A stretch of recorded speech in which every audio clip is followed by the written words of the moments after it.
Jack. All right. You got this stuff? Yeah. All cleaned in oil. Oh, yeah. Beautiful. Beautiful. Let's get it on. Who are these guys? It's my theme music. Every good hero should have some. Hot damn, it's time to get down to the jam. It's time to get down, it's time to get down, it's time to get down to the jam. I said it's time to get down to the knowledge, gonna get on down with the know.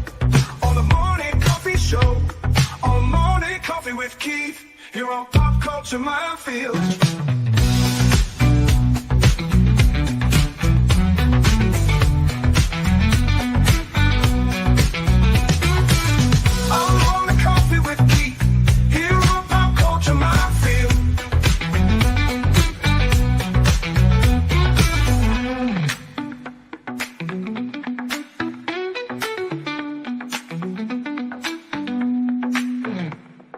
Excuse me, can I get a cup of coffee? Black? Can't you see we talking? White? Good morning, everybody. Good morning. Keith's showing up to make sure that the opening credits don't lie. Yes. Well, now that we have technically out of the clickbait zone, Keith can go. Thank you very much.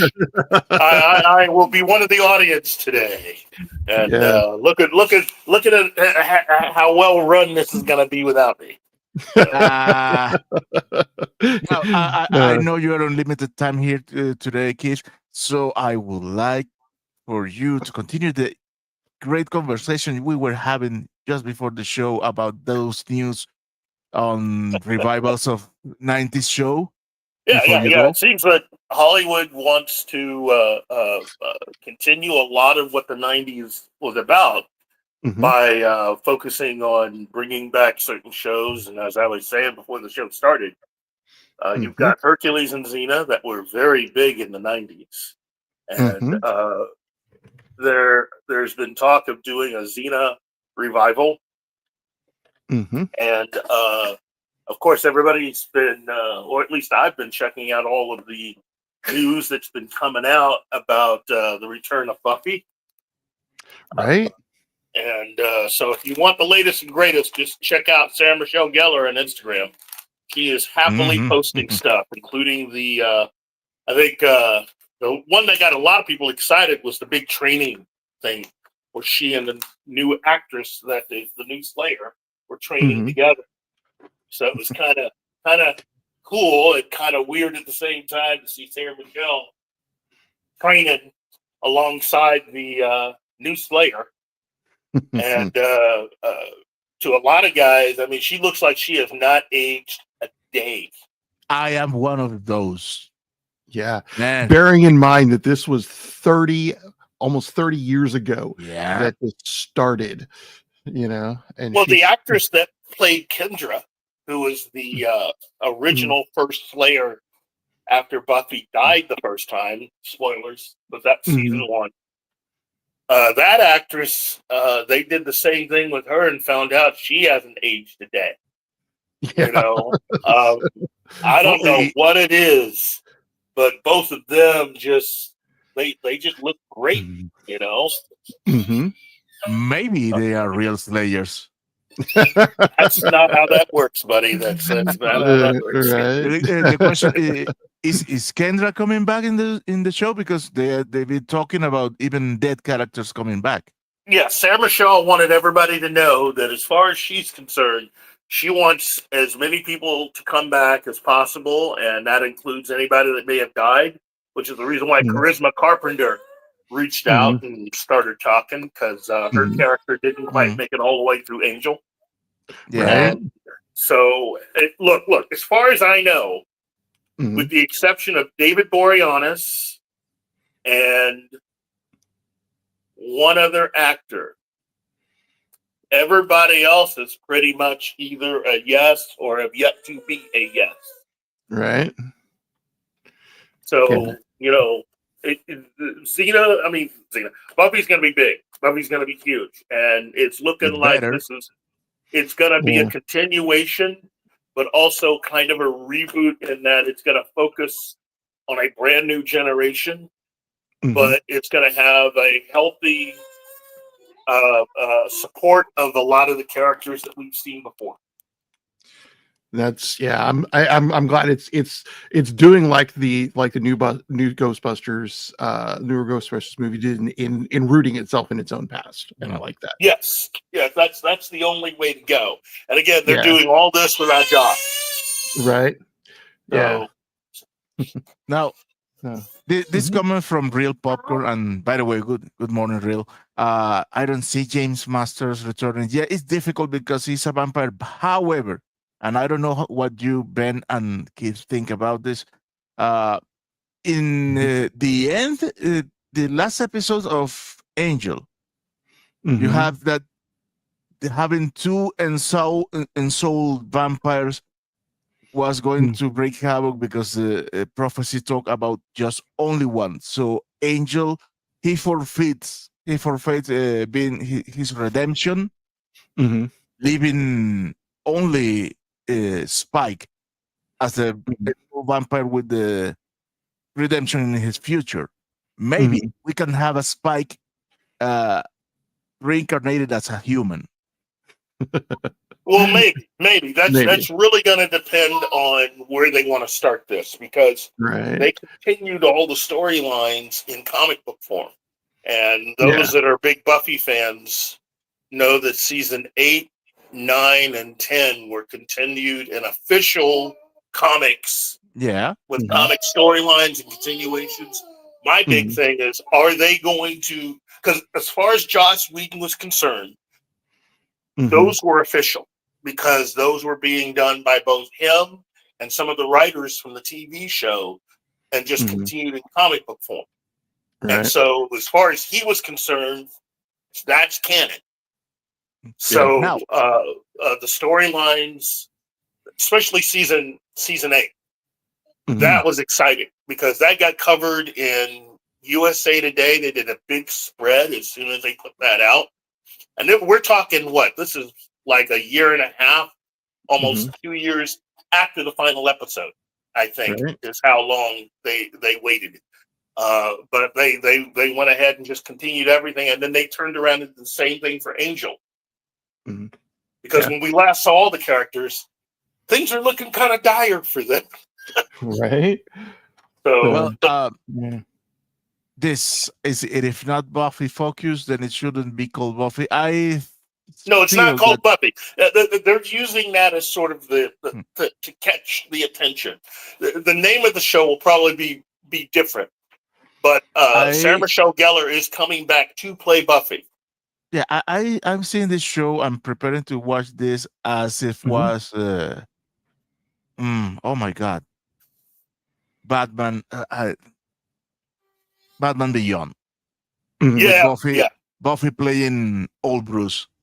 Not that Buffy is old. Not that Buffy is old. No, I'm sure Sarah Michelle Gellar is happy you said that. Look, I know what you mean, but it's just that compared to that, I mean, it's not going to be as long, and plus we're going to get a lot more other characters. I think the only characters you shouldn't really be looking forward to seeing anything on is Angel, Xander, and Dawn. Oh, yeah. Well, that's for obvious and tragic reasons. So but the actor that plays Xander will not be back at all. Didn't he turn into kind of a dick? He's had a lot of problems, and they just don't want to deal with it. Look, the inside word is he's pretty much burned every single bridge he had with every single cast member, so he's not welcome. In fact, at the rate things are going, he's about he's not as. I put it to you this way: given all the legal stuff, we'll probably see Joss Whedon return to this before you see him. I mean, he kept doing the musical episode on stage, and he can't sing to save his life. It was cringy Yeah. as fuck. Well, but You have to be he's mad also at him for that. he's also been going. He's gotten in trouble at conventions and appearances where they ended up having to arrest him at conventions. Oh wow. Damn, That's that's bad. that's yeah. Because if you're getting into trouble at conventions, Yes. that's getting into having trouble that fans are involved in. Yes. A lot of Yeah. times. So And he's already been busted for. I mean, this has all come out in the articles written about the 25th anniversary of Buffy, the 30th anniversary. So this was all stuff they covered. But he had gotten in trouble for going into pharmacies with phony doctor's notes and prescriptions. Jeez. And that's a load of trouble in and of itself. What an Right? idiot. No, Yeah, he's no doubt. he's got addiction problems. He's got addiction problems. And Not only. So yeah. it's emotional problems, addiction problems, and again, I know this partially because I took an interest in him when I found out he was a twin. Yeah. And so his brother doesn't seem to have any real problems at all. And a lot of this stuff is just individual. I mean, it's addiction, and it's bad. Anybody that's ever had to fight through it, and then you add on to it that you're someone of note, meaning that you're playing this out in the general public, and that can everything be you helpful. do. Yeah, everything you do is amplified and magnified. So, Real Popcorn Geek, two things I want to address that from the chat. One, Power Rangers never really went away. No, I never said they did. No, he's talking about bringing back stuff from the 90s, and I was like, dude, Power Rangers is still happening.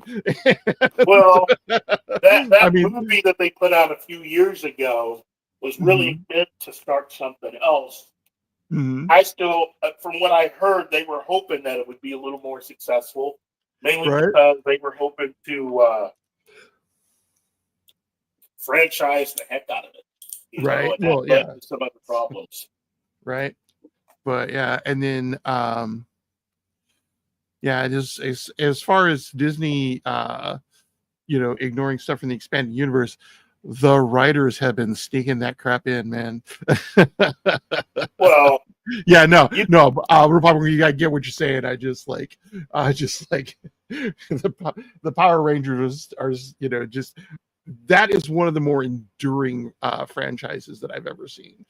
Well, there's also stuff that you can bring back that didn't get enough love and notice the first time around, like Space Above and Beyond. That's one of the X-Files tangent shows. The guys that created that were behind some of the biggest and best episodes of the X-Files. Yeah, and Above and Beyond actually starts in the year we're picking up. I love Above and Beyond. Unlike this lovely and beautiful lady with us today, she hated it. She and Gary hated it. You know what? Everybody has their thing, and it's not a much thing. I totally get that. I liked Space Above and Beyond. It wasn't the biggest and best thing, but I liked it. I was kind of, I think if they were doing it now, it'd be slightly different. Yeah.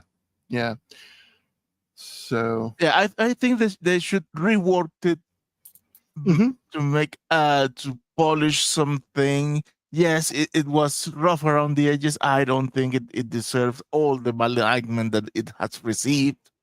Yeah, but yes, there are room for improvement. Yes, I accept that.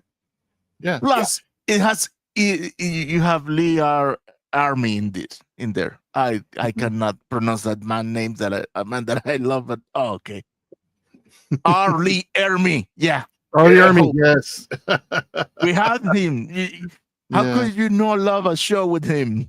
Yes, it's in one episode, but it's in the show. Well, they, that one and The Lone Gunman, another X-Files. Well, it's a spin-off. Yeah. And then of course, Babylon 5 was the 90s, which had one official spinoff along with several other attempts at spinoffs. That now it looks like everything's going to be rebooted. Unfortunately, without J. Michael Straczynski. I'm not interested then. Yeah, without Straczynski at it, man, they are facing a supremely uphill battle. It's difficult, but from what I gather, Straczynski made many attempts to curb what he was doing, change to meet to what Warner Brothers wanted, but it seemed like Warner Brothers seemed to be more interested in just bringing in a whole new creative team. Yeah. And I look at it this way. Now that he has moved to Britain, I'm hoping that the BBC gets smart and allows Straczynski just to become their new guy in charge of Doctor Who. That would be a nice thing. That would be fucking cool. That would be effing He's a cool. fan, and absolutely. I think it would really behoove the BBC to allow someone that actually is a science fiction writer who has written both movies, television shows, and all kinds of stuff. And given what he did with Babylon 5, people don't really realize that Babylon 5 did something that not a lot of other science fiction TV shows have successfully done, which is managed to find a way of balancing the comics and the books with what the show was doing and making them kind of integral to what they were talking about, the story they were telling. I've never seen anybody balance that before, and and nobody's done it since. Yeah. It's the only TV show that was actually based on something that somebody was actually creating before your eyes. Right. And introducing characters in books that you would later see months later on TV. Right. See, and I never got to see the novels from Babylon 5. Oh yeah, you're talking going all the way back to the first season. They had novelizations of only certain episodes, and it turns out that JMS had written more in the original scripts. And so in editing out a lot of stuff, he decided just to have novels written that not only included all the stuff that he had originally written for the episode, but including more storylines and clues into the overall story they were trying to tell. Right. That's the magic of what he was doing. That's how hard he was working on that show. So anybody would be dumb not to hire him as the showrunner. Now, of course, that was 30-something years ago when, he's 30 years older now. I'm just saying that your opportunities for some really good stories and other things connected to that increase if you have him in charge. Now, personally, I just thought that Paramount should have just went ahead and made him the new guy behind Star Trek, because he had been offering a lot of ideas. He knew many of the Star Trek writers, even when he was making Babylon 5. And he was a lifelong Star Trek fan, as in real Star Trek, OG 66 Trek. Yeah. So if you want somebody to bring Star Trek back, I really can't think anybody worse. Now, I know there's a lot of people out there that have other names that we put before his, and that's fine. I'm just saying, on the list of people, JMS should be on that short list. Right. And if somebody made a serious offer, I think he'd consider it. Right. I'm not sure if he'd move back to the States, but no, yeah. If I was living in Britain, yeah, no. But yeah, and JMS, I mean, he was a stickler for the science, but he did it well. I mean, he had somebody.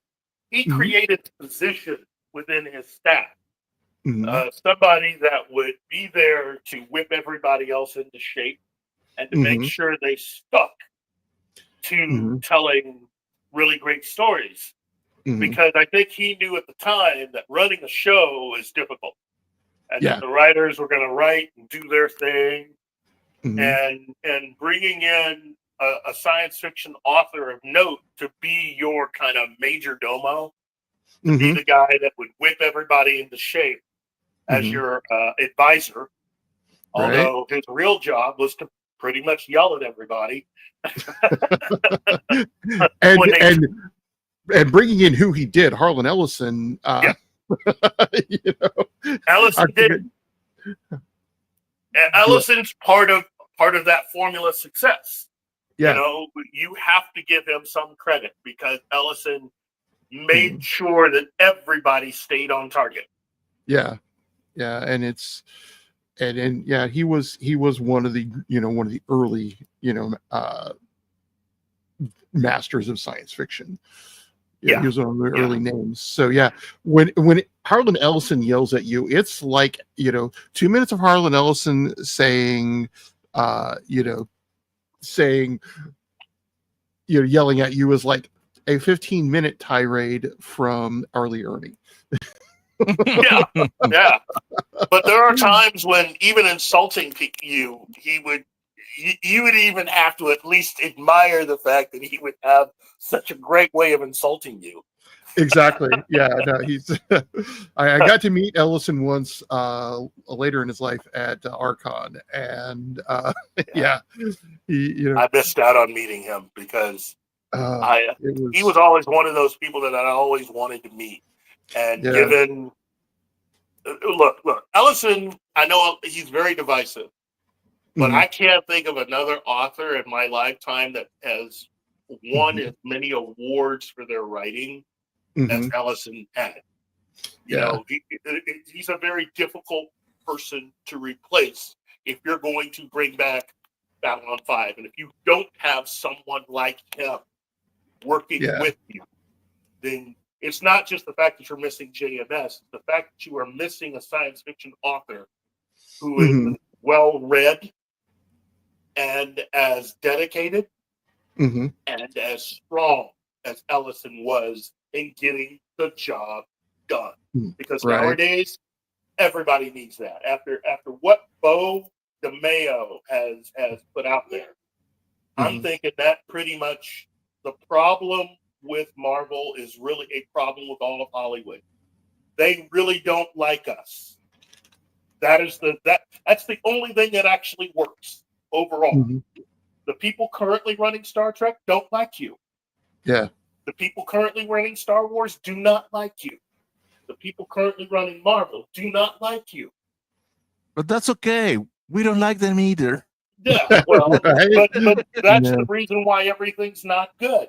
Because they go out of their way not to hire people that are fans of the work, which is counterintuitive. It's counterproductive too. It is very counterproductive, but they don't realize that. Yeah. That's the thing about it. None of these people realize that. Kevin Feige doesn't get it. The people behind Star Trek, and I don't care which version of New Trek you're talking about, they are all like that. All of them. Yeah. Well, and their problem tends to be that they are looking, at why aren't you spending more money on this? And and it's like, dude, this is something we love. We're not going to just spend money on it. We're going to create within it. And again, Bo DeMaio is an example of what fans want, which is someone who is a fan. But someone who's coming in on their side. And what he brings to it is something that the studios in Hollywood do not want. Right. Even though it could make them money, which then goes to show you that's part of the reason why everything's so out of control, money-wise. Right. Because if you're not going to bring in people that are going to help try to bring down costs and try to replace having all these incredible special effects and spending money on stuff that you don't need with solid storytelling and storytelling that gives the fans what they want, well, of course, costs are going to go up. Exactly. It's all about stunt casting. Right. So, yeah. Anyway, and look. Oh, go ahead. Well, I was gonna say, I think we're in the same place here.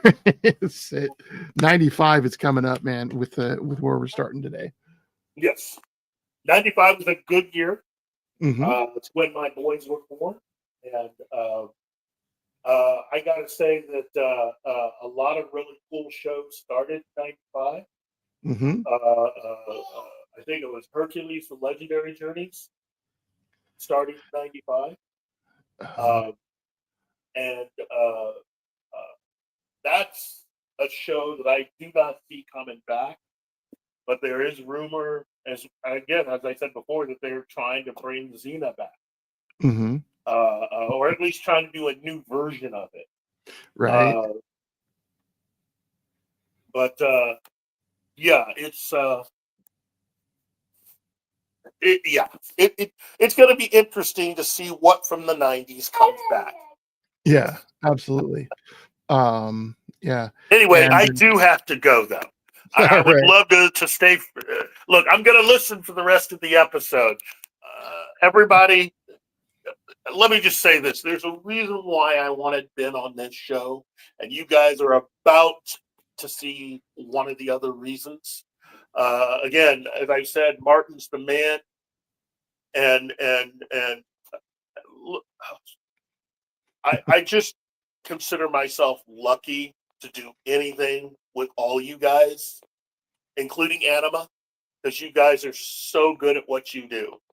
So I'm going to just be people for this episode, and I'm going to go back and sit down and be quiet and listen to what you guys have to say.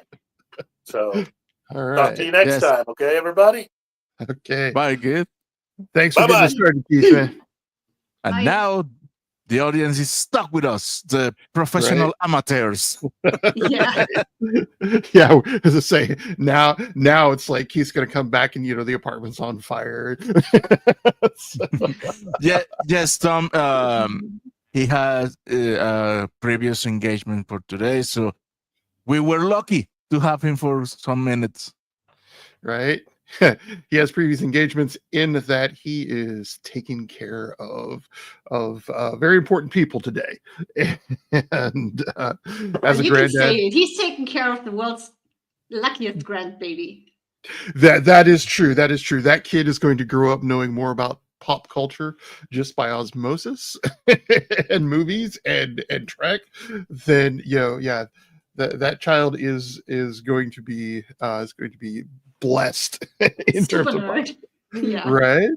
Yeah, he's going to make nerddom cool. But yeah, so starting in 1995, in television, that's the year we see Hercules and Xena, which which arguably became more popular than Hercules. I mean, and Lucy Lawless still working today. She has her own she had her own murder mystery series, which I think is still going. And yeah, she does not, she looks different, but she does not look like she has aged a day. I think that's just from pure living. And but yeah, 95, the 90s gave us a lot of good shows. Buffy, like you were talking about, Babylon 5, which basically came in saying we're only here for 5 seasons. It's a novel. It has a distinct beginning and an end. Completely revolutionized that kind of storytelling. We're in the middle of Trek. We have, and we have Next Gen. We have DS9. It's like there's a number in it somewhere. Sorry, I space out on these things. There's a DS9. And at some point we get Voyager, but I don't know if that comes in the 90s or if that comes in later. Let me check. Right. Voyager 95 starts this year. So Voyager starts this year as well. So yeah, we have a lot of, the 90s, and especially the mid 90s as we start here, are like the early renaissance of sci-fi and sci-fi and fantasy culture and different storytelling that is not cop shows and rom, in sitcoms, rom-coms, and sitcoms, and things like that. This is when we start to get, science fiction, I think, starts to really get its feet under it, at this point. And it's one of the, it just a lot builds on what came before in the 80s, and just starts to really get its feet under it. And then in 95, I mean, just looking at movies that year. So we also get our first outing as Pierce Brosnan as James Bond in GoldenEye that year, which I don't know about anybody else. I enjoyed Brosnan as Bond. He would, I'm a long-term Sean Connery, Bond fan, because that's who I grew up with. Although I enjoyed Roger Moore, I just thought, I like Connery better. He's my number one too for Bond. Connery? Yeah. Oh yeah, no, he and I think Brosnan brought back some of that, debonair cold-bloodedness that Connery brought into it. But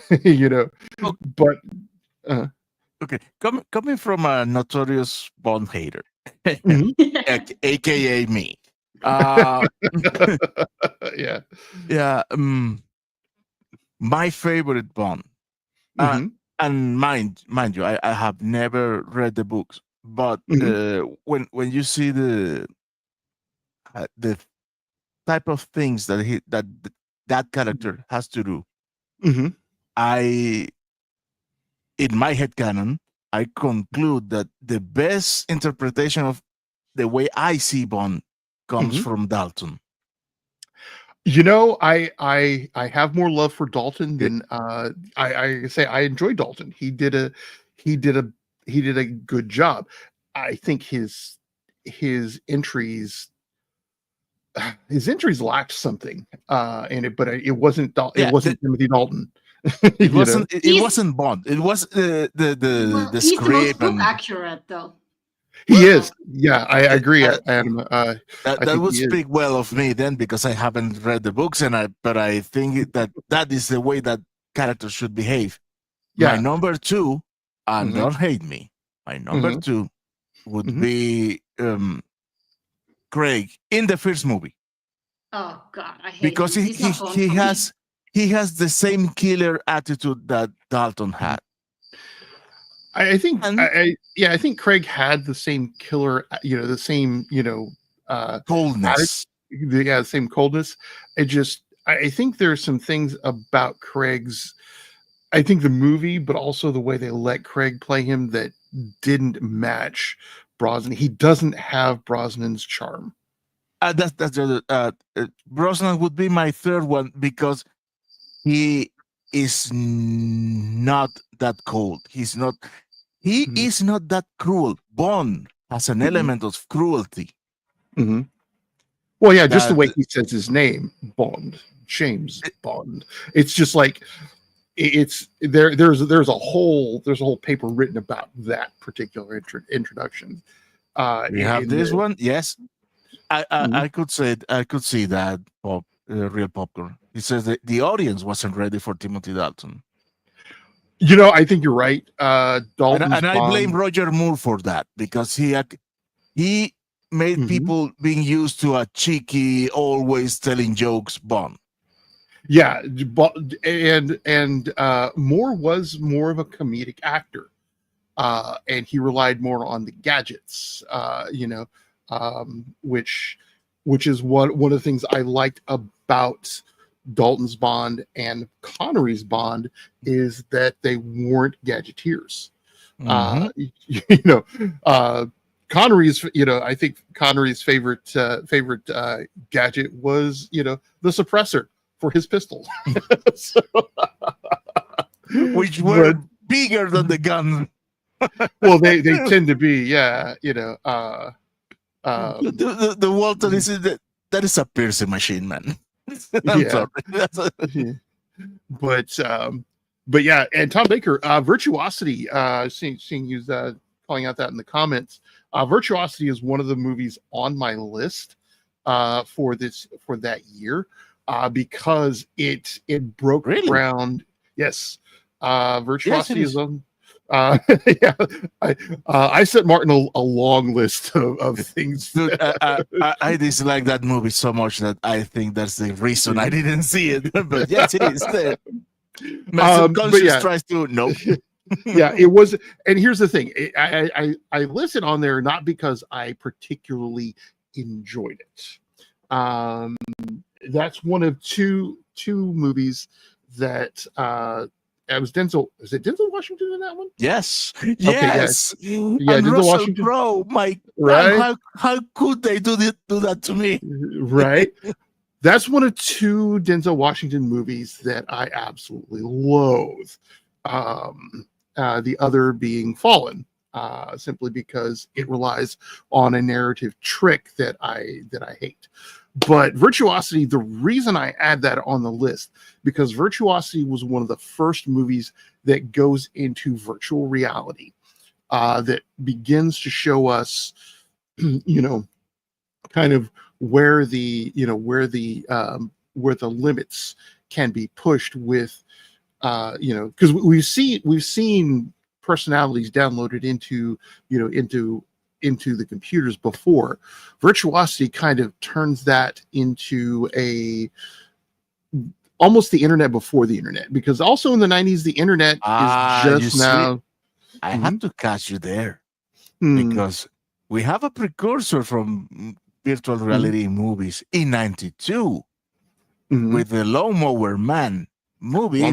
Yes, yeah, that was the movie that inspired my love for virtual reality. Right. And Lawnmower Man arguably was better. yeah, much better. But I think Virtuosity begins to show us the human interaction within the net, where Lawnmower Man is something getting out of the net. Yes, and something taking over machines. Virtuosity focuses within that world and creating that virtual world. This is also the year that we see in television a very little known series called VR5 that goes into virtual reality and kind of gets into a dream. Was it one about dreams? There's several about dreams, but it gets into basically using virtual reality to get into people's heads and pull them into virtual reality. But yeah, this starts getting into virtual reality and what might live there. So, dude, I have to see VR5. Oh man, look at this cast: Laurie Singer, yeah, Anthony Head, Giles himself, David McCollum. Right. Will Patton. Oh my God, Neil McDonough. Stephen Root, Robert David, Adam Baldwin, the superior Baldwin, Robert Picardo. Oh my God, I need to see this. Yeah, no, it only lasted like 13 seasons, or 13 episodes. No, episodes, yes. Yeah. And it only actually showed, like 10 of them in the original run. But yeah, it was going into weird places. And I think that's part of the reason it didn't last, because it was a little weird. But it had a stellar cast. Laurie Singer just kicked ass. In that, and it's not, arguably it has its flaws. It has, it has its problems. But let me put this: the flaws in the 90s were better than the success in the 2020s. Right. Yeah, in a lot of places, yes, absolutely. Isn't it sad? Yeah, I was so sad when that one came out. That one stopped. But also in the 90s, I mean, we were in the middle of, let's see, was it Quantum Leap?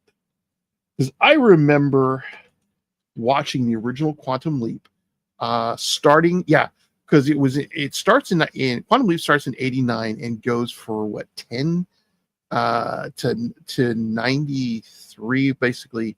Yeah, we're coming off of Scott Bakula's run in Quantum Leap, which shows us a lot of potentials for time travel plots.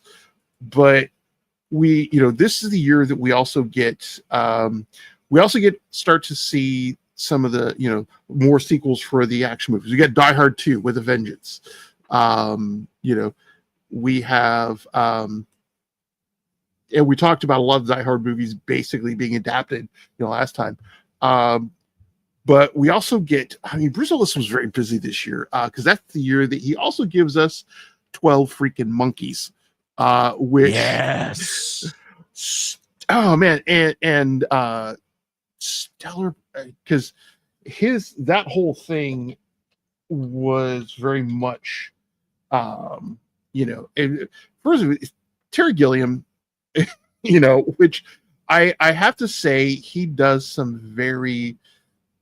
He's originally a comedian, but he's from Monty Python, but he did a bang up job there. And, and Brad Pitt, yes, Brad Pitt in that movie, I was just going, oh my God, who is this motherfucker? Because that is not the Brad Pitt I expected, Then, Heath Ledger's Joker. That moment when he says in the meeting with the gangster, where he says, "You're crazy," and no, I'm not. No, I'm not. That is Jeffrey Goins saying, "No, I'm not crazy." Right? Yeah. There's just one moment where he's going, "Maybe I could." Yes. Is anybody just like total remnants? And yeah, they turned in some stellar performances. And that whole idea of that entire feature, it was just it was overall a very good movie. It's also when we get Tom Hanks turning in a stellar performance with Apollo 13. Yeah, that was the movie and there are scenes that in movies that stand out. Billy Bob Thornton coming in, throwing a pile of junk down, is like, I've got to make this fit that with that, this with that, and Billy Bob Thornton was such a good role for him as well, and then okay, so, and this is going to get a quick mention because we actually had a conversation about this before the show. Hackers shows up this year, giving us an early a young Angelina Jolie and a young Matthew Lillard, it's not not maybe not the best movie, but it was definitely, it was entertaining. It was entertaining. It did what it wanted to do, which was entertain us. But then we also have In the Mouth of Madness. Oh my God! Oh yeah, baby. we have talked about that in this channel before. I love that movie. I freaking love that movie. It's arguably one of the best, Lovecraft, adaptations that I think was actually trying to not be obvious, or trying to be obvious about its roots without, kind of a wink and a nod. I always saw it like a love letter to Lovecraftian stories. Yeah, I think that's a good comparison for it. Yeah. And then we also get two movies that year from Michael Crichton, which is Outbreak and Congo. And Congo gives us another good Tim Curry quasi villain. And Outbreak is Outbreak was given what 2019 through 2021 was like, I was going, yeah, it was a good movie. It was there. I'm done. Then we get we get one of the early successes in video game adaptations, and that's Mortal Kombat. Was it a great movie? Oh, hell no. Was it well acted? Not really. No. I mean, but it was entertaining. It was fun to watch. You get to watch Christopher Lambert chewing up every scene he's in. And he was loving every second of it. Oh, he was, because we get more of Connor McLeod's, laugh, that little, that little, But, I'm immeasurably pleased with myself and I don't care what you think about it. Well, One of those guilty is- pleasure things. I haven't seen it, so I don't know it. It sounds like one of these guilty pleasure things. It's just for nice me, when you it enjoy is. watching it. For me, it is. God. Okay. There's one thing about Mortal Kombat that my best friend Ronan and I constantly talk about, and that is how the martial arts, the action scenes tell a story. Because Robin Shou playing Liu Kang, the way he fights evolves through the movie. Same with Johnny Cage. Johnny Cage, yeah, the way he fights evolves through the movie. Now we don't get to see as much of that as we should, but with Johnny Cage, because we're focused on Liu Kang, the way he starts the fight, which is very defensive to start with, and becomes a little more aggressive, and then the fight between him and Kari Tokugawa. Oh my God, the final fight, is just short. It's a short fight, but it's so explosive. Yeah, and you get to see so many dirty moves, and just the way it is what it's the kind of choreography that we got to see in episode 3. In the fight between Obi-Wan and actually any fight with Ewan McGregor, like when the fight with him and Ray Park, where they had to slow it down. It's because you get to see Liu Kang equally offensive and defensive going up against. There's a move in there where Kari Tokugawa basically just knees him in the face, and it just. It's using the fight choreography as part of the way to tell the story, which is what I think everything after that lacked. Dude, the choreography of those fights were impeccable, except the Sonya Kano fight. That fight was horrible. I think you're dealing there with that she could not pull off her martial arts moves. No, she couldn't. But the guys playing the ninjas, I mean Reptile, Sub-Zero, and Scorpion. Oh my God! Yeah. Well, yeah, and they're having to act with just their eyes and their body, because they don't have any. They have the mask over it, and but it's also good. They also do a good job with making the music fit the fight scene, especially the last fight scene. Oh my God! And then so it's. And these are the things that made this an enjoyable movie. Not a good movie, but an enjoyable movie. So yeah, and especially if you like the games at that time, which I was completely nut job about Mortal Kombat by the moment the movie came out. Oh, that was beautiful. It was an adaptation that didn't shat on the fans. Right? Oh, you like this game? There you have this game, but with people. Enjoy. Right? Exactly. Right? No doubt. Yeah, and Gambit, Mortal Kombat was huge in 95. I love that. I see we're still licensed to kill, and our conversation with around James Bond is still going. I love that.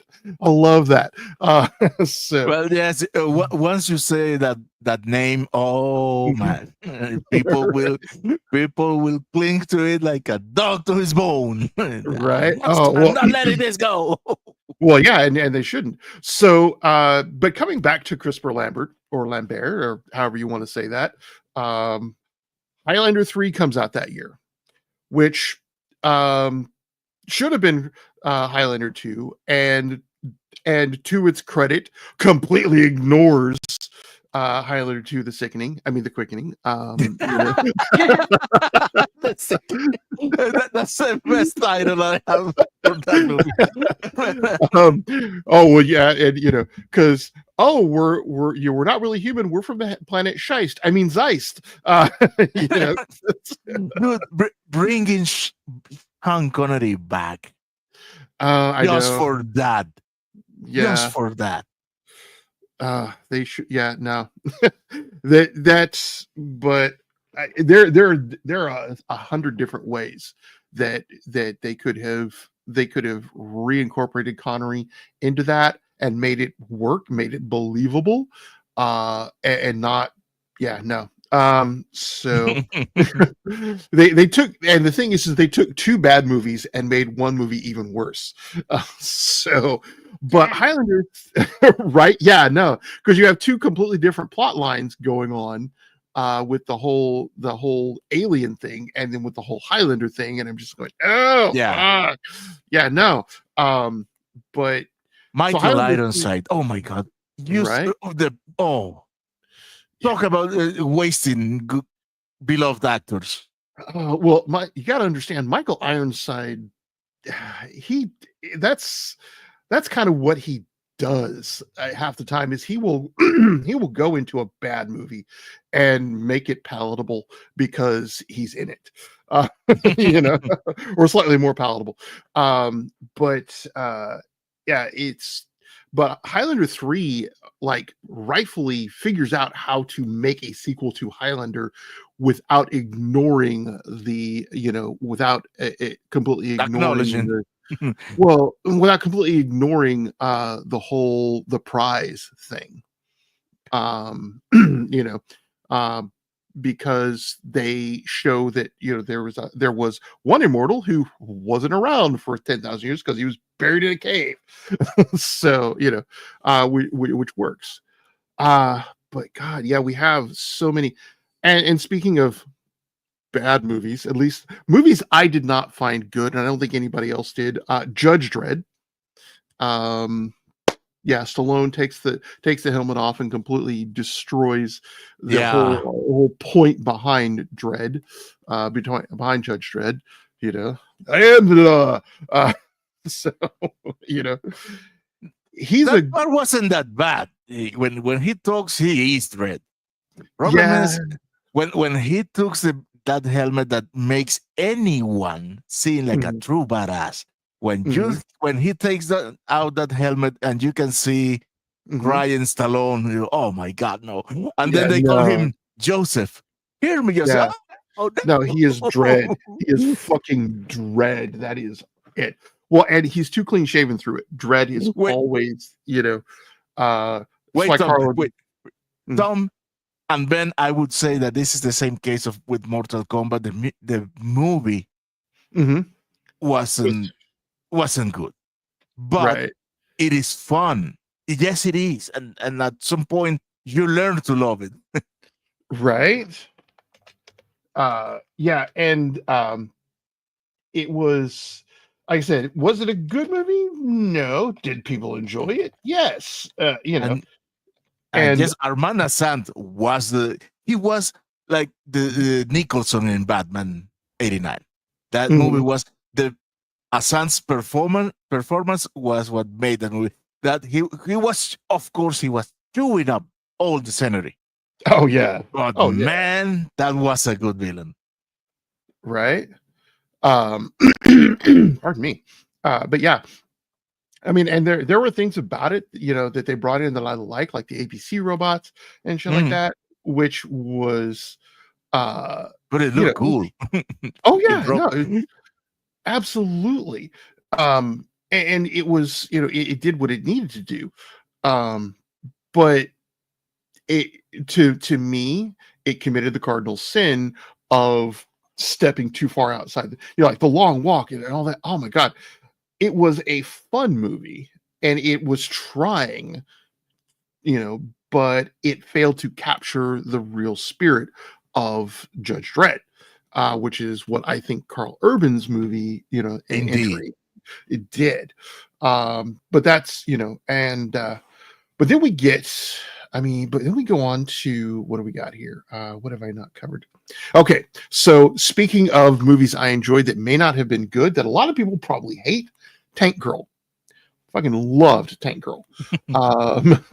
It was, and that's knowing about the glaring cringe parts of it, but Lori Petty, as Tank Girl was just fun, and Ice-T as a fucking kangaroo.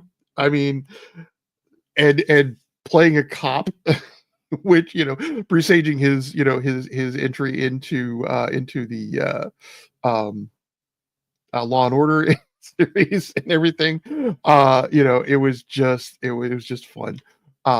It was a fun movie. It was not particularly great. And it probably committed a lot of mortal sins against the series, but I just, there were a lot of things that were fun about it. But then we get to the real huge impacts on here. Now we get, so where to start with my big ones here? I'm gonna start with Waterworld, because it was Kevin Costner was like writing pretty high around this time.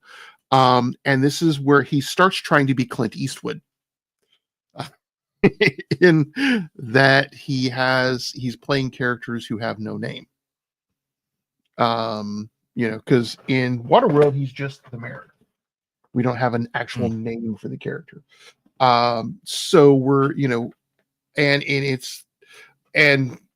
Tom, I enjoyed Waterworld for what it is.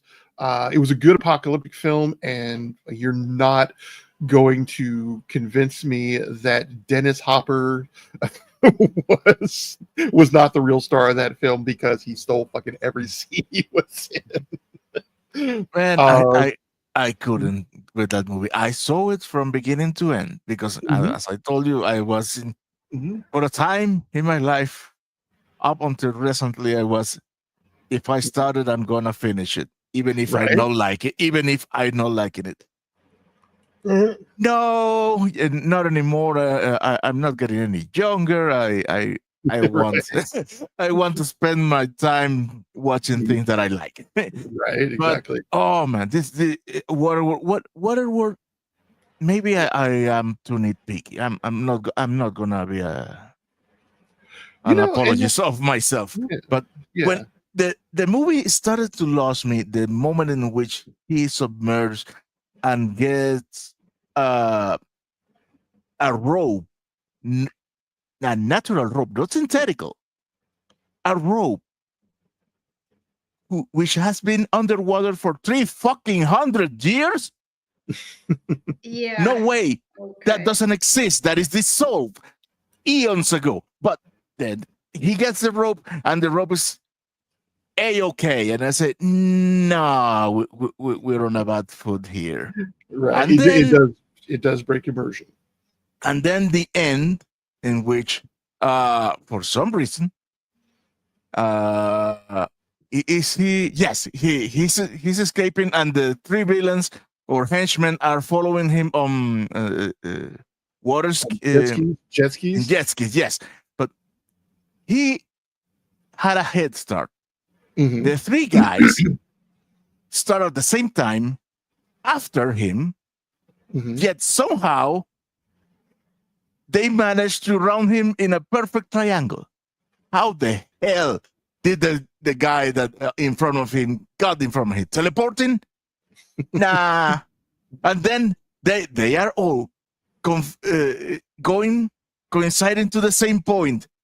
They're not And- thinking, "Oh, we're gonna crush each other." No. Right. No, they're just yeah.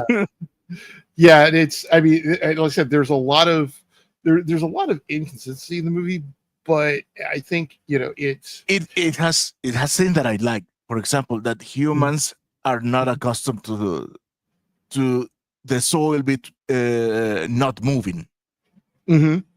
So when they get to land, they get dancing. yeah, they have to get their land legs back on them.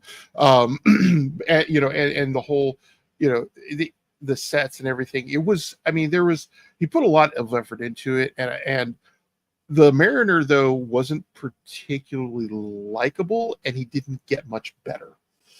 Yeah, but it does what I mean. I like his character in that movie. It's like jaded Mad Max, but in the water. Yeah. Like I said, he's not particularly likable, but he is. You have to respect him. The whole scene where the little girl is describing him as this monster coming after them is just fabulous. It's just like it reminds me of the scene in Crocodile Dundee 2, where it's like, oh, it's a good thing we brought the kryptonite, but while she's doing it, he's living up to everything that she's saying, and I loved that. But so yeah, Waterworld. I mean, and Waterworld was huge in budget, and in failure. Yeah, and yeah, it fell just as far as it climbed. But what else we have here? So this year we also get Casper, which I enjoyed mostly for the house. I think that the house was my favorite character in that whole movie. It was one of the big ones that year. Jumanji. Oh my that God. was fun. That I was love that movie. yeah. It's like Robin Williams once again gets to run wild on the set and make a movie fantastic for it. Dude, the CGI for the time when we saw that lion, that for today's standard is laughable, but when that lion, you saw it, you say, "Oh my God!" Right? Well, and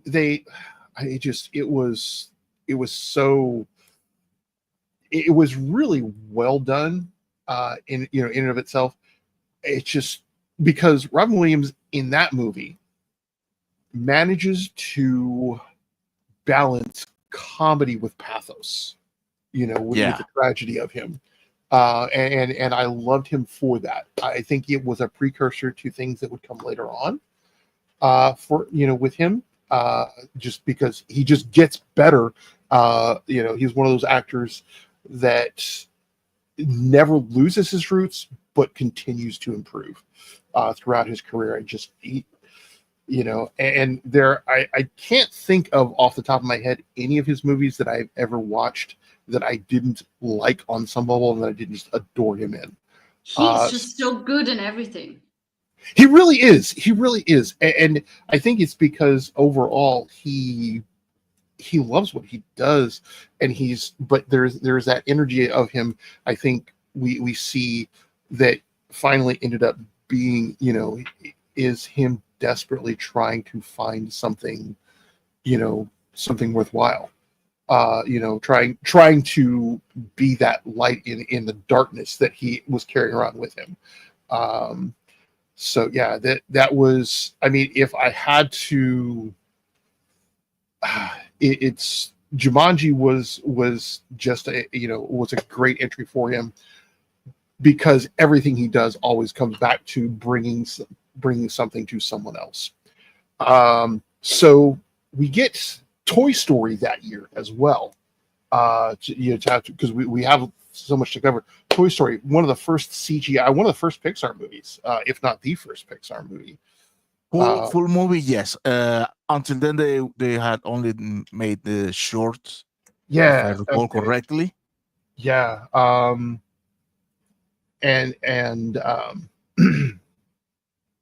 Yeah, I think it was one of it. It's the at its first course in that, and it's the first entirely computer animated feature film, and the first feature film from Pixar.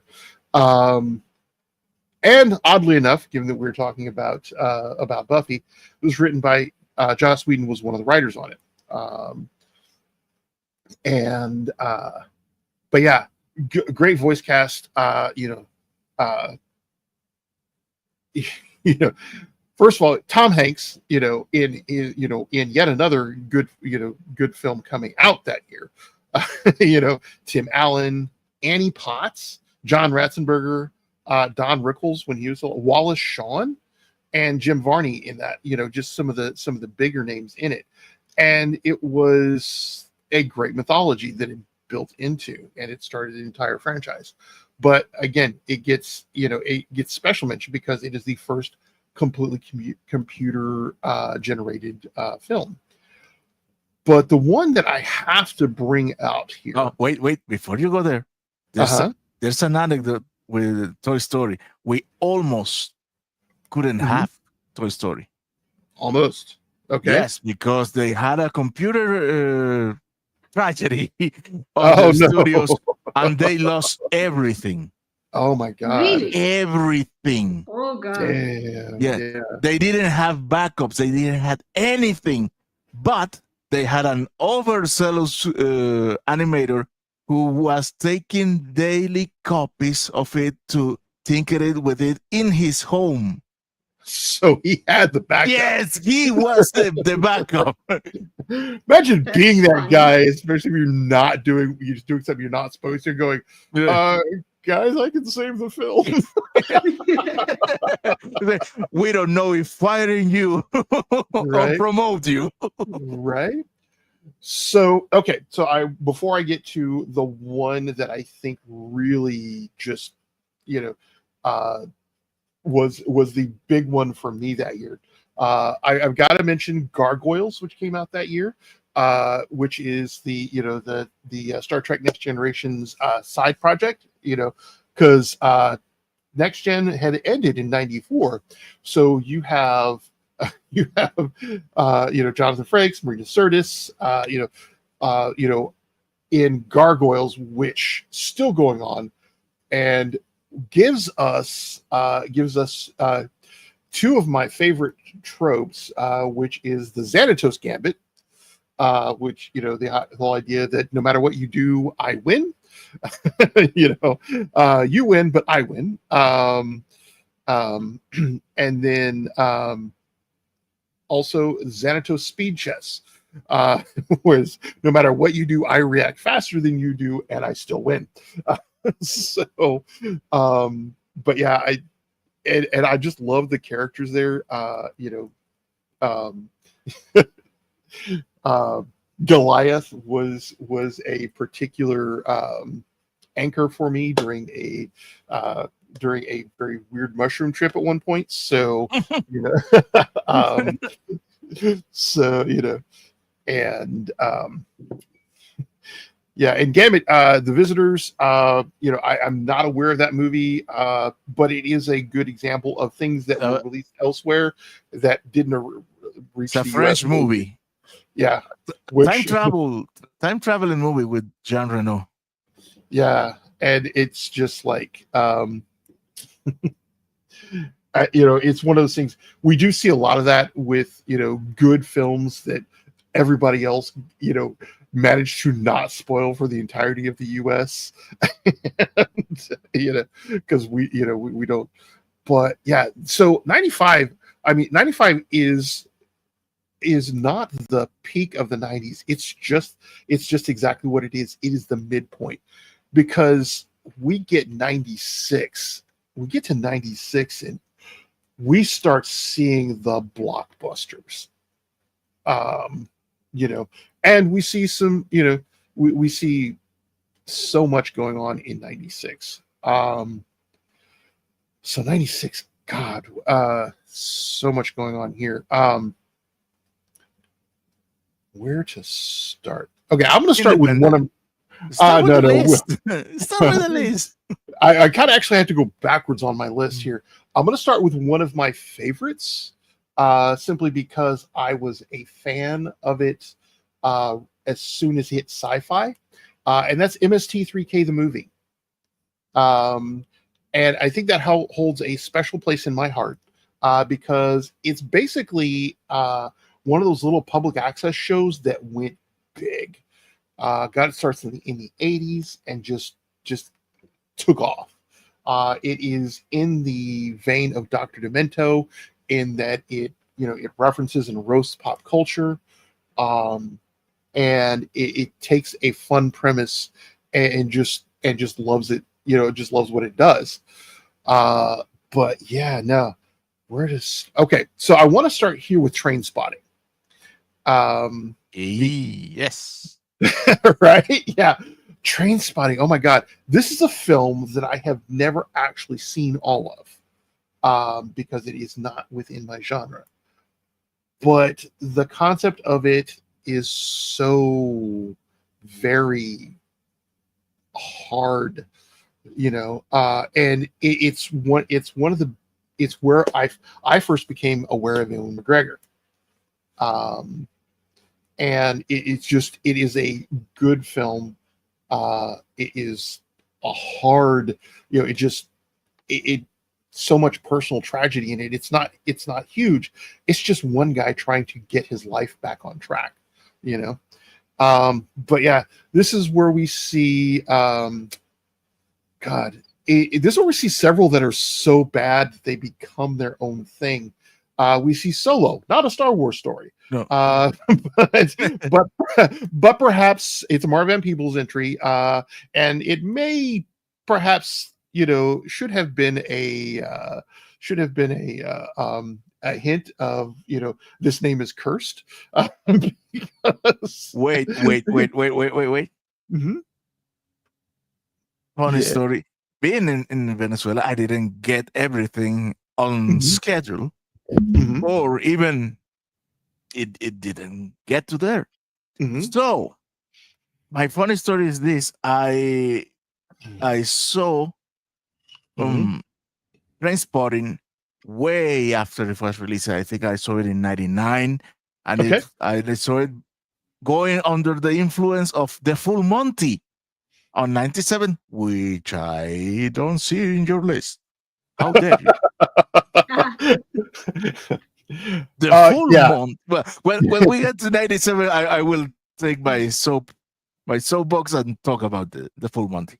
Oh yeah, no, absolutely. And Full Monty just not in my wheelhouse. You can see that there is a certain kind of taste to what I have on my list. Yeah, and just for everybody watching, Martin comes to me Sunday and goes, "Hey, we don't have Keith. Can you do the episode?" And I'm sitting here going, and this is what Martin, you didn't get to see. I'm sitting here having a full-on panic attack. Oh my! Okay. Come on, dude. You're a published author who has been on Gun signing books and shit. You have no right to be anxious for this show. No, this well, first of all, this is what happens every time I'm going, oh, we want you to be on a panel. Okay, there are other people. I have a safety net. I can sit back and shut the hell up. If it's something I don't know what I'm talking about. I've done several podcasts, always several people. This year I have done, and I do a lot of things, but I have a captive audience and I'm talking about something that I am presumably the most knowledgeable person in the room on. I'm standing here in Keith, next to Keith, and I'm going, oh my God, I know nothing. Oh, you feel that way. How do you think I feel? How do you think I feel? I really know nothing. Well, Anima, I think you've got more experience with this podcast and this crew than I do. I've known like Gary and Keith for years, but so I'm sitting here going, oh my God, I must prepare. I send Martin a 4-page list of okay, so here's 95, here's 96, here's 97, and Martin's getting to see everything about where my head is when it comes to movies. So So so I'm gonna go with things that I'm gonna start with the bad and work towards the good. So MST3K, pretty good. I enjoyed it, but again, it was because I was personally a fan. But then we get Barbed Wire. Oh my god, so bad, so bad. Pamela Anderson could not act her way, out of her clothes. I mean, but I think it's one of those movies that it developed its own little cult following. But yeah, it was so bad, but it was riding this renaissance of of movies here. Let's see, what else do I have in here? We had Solo, Beavis and Butthead Do America. MTV is, at this point, MTV is no longer actually showing music videos. So they had to, they have to start making their own shows. And suddenly, so Beavis and Butthead Do America. I mean, they managed to make a feature film out of Beavis and Butthead. And I'm sitting here going, damn. But, and then Evita. I Was did it a good not movie? like that one. No. Yeah, Not was it a good act. movie? Yeah, no, she could not, still can't. Dick Tracy was a great example of that. She can sing, Yeah, she's not that special though. Yeah, no, she is a good example of what good marketing and what properly placed scandals can do. But it got so many awards. I'm sitting here looking at Evita going, what the hell? Not a great movie, but evidently the people who give out awards going, applause, so I'm just so geez. And then Escape from LA. Oh, I enjoyed Escape from LA for what it was. It's a good action movie. It was a fun flick. It was kind of like Mortal Kombat in that it was deliberately over the top. I mean, Snake Plissken cannot seem to, he's like Clint Eastwood in later years. It's like, hey boy, he's supposed to be yelling, but his voice does not get above a harsh whisper. But it's a fun movie. It's an exact scene by scene remake. I didn't like Escape it from New York. I didn't like it. It's because to me it's exactly like Escape from New York. caricature. Yeah. It's a caricature of the first one. Exactly. So, exactly. And it has a better theme. That's the only thing that's better about this one. The theme. What? Yeah. The music. Yeah. The music. How dare you? LA does it better. I'm sorry. Well, it had, it was just, I mean, Escape from New York was purely a let's go back and play around with this character and see what this world is like. It was what it was. And we get Mars Attacks. Fun movie. Yes, exactly. Mars Attacks is one of those movies that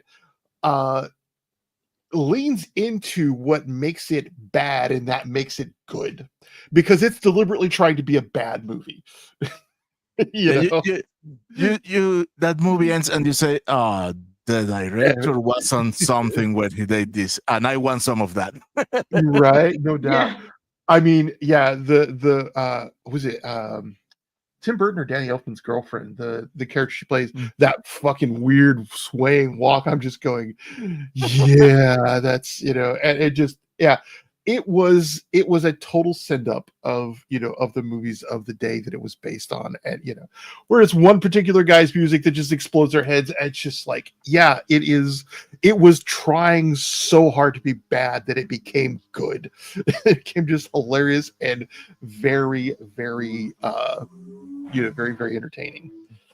And then we get Dragonheart. That's another one that I love that movie. Yeah, I mean, David Thewlis, his turn, you just saw that coming. because he portrays that, and that just forever tainted my view of David Thewlis forevermore, and that he is always the fucking villain. Even when he's the good guy, even when he's the good guy, he's always the guy. He's always the damn villain. Watching him, watching him, become that murderous tyrant. yeah, what and then the whole thing, it just, and it was a movie that did what it did, and it did it well. Yes.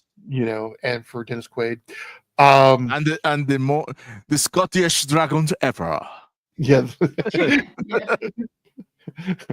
All dragons talk like this. What do you mean? Yeah. Do they have a hairpiece too? What? A headpiece. He was wearing a headpiece, of course. You don't see the horns. Right, but yeah, Shinobi has it right. Barbed Wire was basically a soft porn version of Casablanca.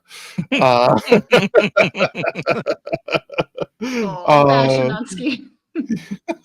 Yeah, and Real Popcorn Geek, I enjoyed Solo for what it was too. And I was actually familiar with some of the novels that Solo was based on, which is why I kind of enjoyed that. And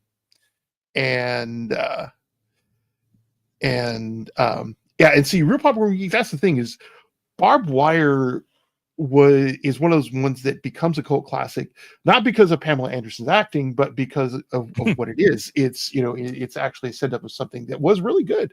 But let's see here. Let's move on. What else we got going on here? So we have the Rock basically coming out, which I like to think was James. Yeah, James Bond. James Bond comes to America after he retires. It was. I think it suffered from the same problem that all Nicolas Cage movies suffer. Action movies suffer from, is Nicolas Cage tries to be too introspective as an action hero. He was not an action hero on that movie. He was trying to be, though. That's the thing. I mean, you get that one scene where he's running at the end, where he's running up with the flares and shit like that, and I'm just like going, yeah, okay, I can see you're trying to be an action hero. You're just not doing a very good job of it. I mean, he's trying to. Sean Connery proved his mettle as an action hero even at that age. But then we get, what else we got going on? Okay, so Eraser, good approach with becomes science fiction-y in the weapons, but it is a good action film. It's a fun action film. I would say it's a good action film, but I'd say it's a fun action watched it film. once and I cannot remember anything of it. Yeah, it's you're not wrong. Like I said, it was a fun film. It's good, good to down some popcorn too. But then we start to get the return of some, of an oldie but a goodie, and that's the Phantom. Oh yeah, Billy Zane's version of the Phantom. And from what I understand, he had to shave his head for this movie and wore a wig through most of it, and just kept the look. But no, his hair fell off. Yeah. So at any rate, it was a fun movie.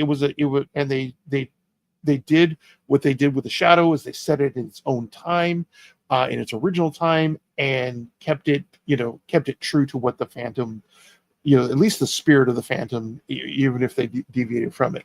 But then we start getting some iconic movies as well. We get The Craft. Oh, yeah.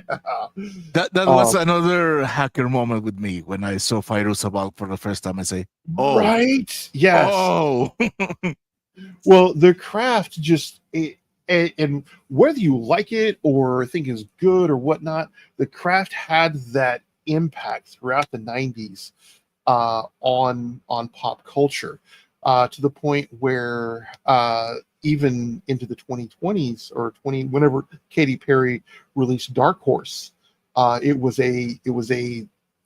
had an impact on the lyrics there, which is what was my callback to that.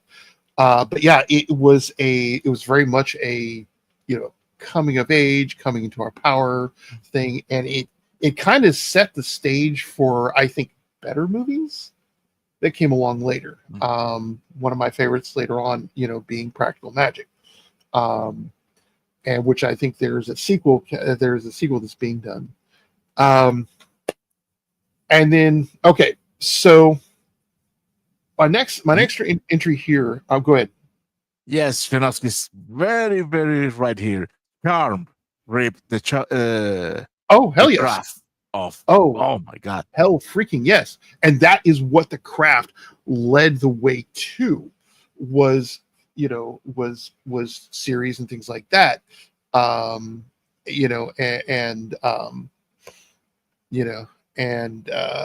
Yeah, Shinatsky, I agree. They should never have given up on the Shadow. I think that was the Shadow is one of those characters that, just the way it was overall written, you could have the Shadow still happening today, I think. If they made it only a little less campy, it would have done better. Yeah, absolutely. But yeah, Charm actually, 100% took that and said, yeah, we can. And I don't think they ripped it off. They said, we can do this better. And it had several seasons, so and it had its reboots. So yeah, I mean, I think they, I don't know. I think it's a matter of perspective, because my problem was when I saw the series, I said, "Oh, this looks like the Charm, Charm." I mean, the craft, right? Oh, but absolutely. the craft for me works because it's a horror story. Yeah, and, absolutely, and it's horrific. You see the all the evil things that the two other girls were doing. Oh, and yeah. now you see this, and the witches are good. It's what?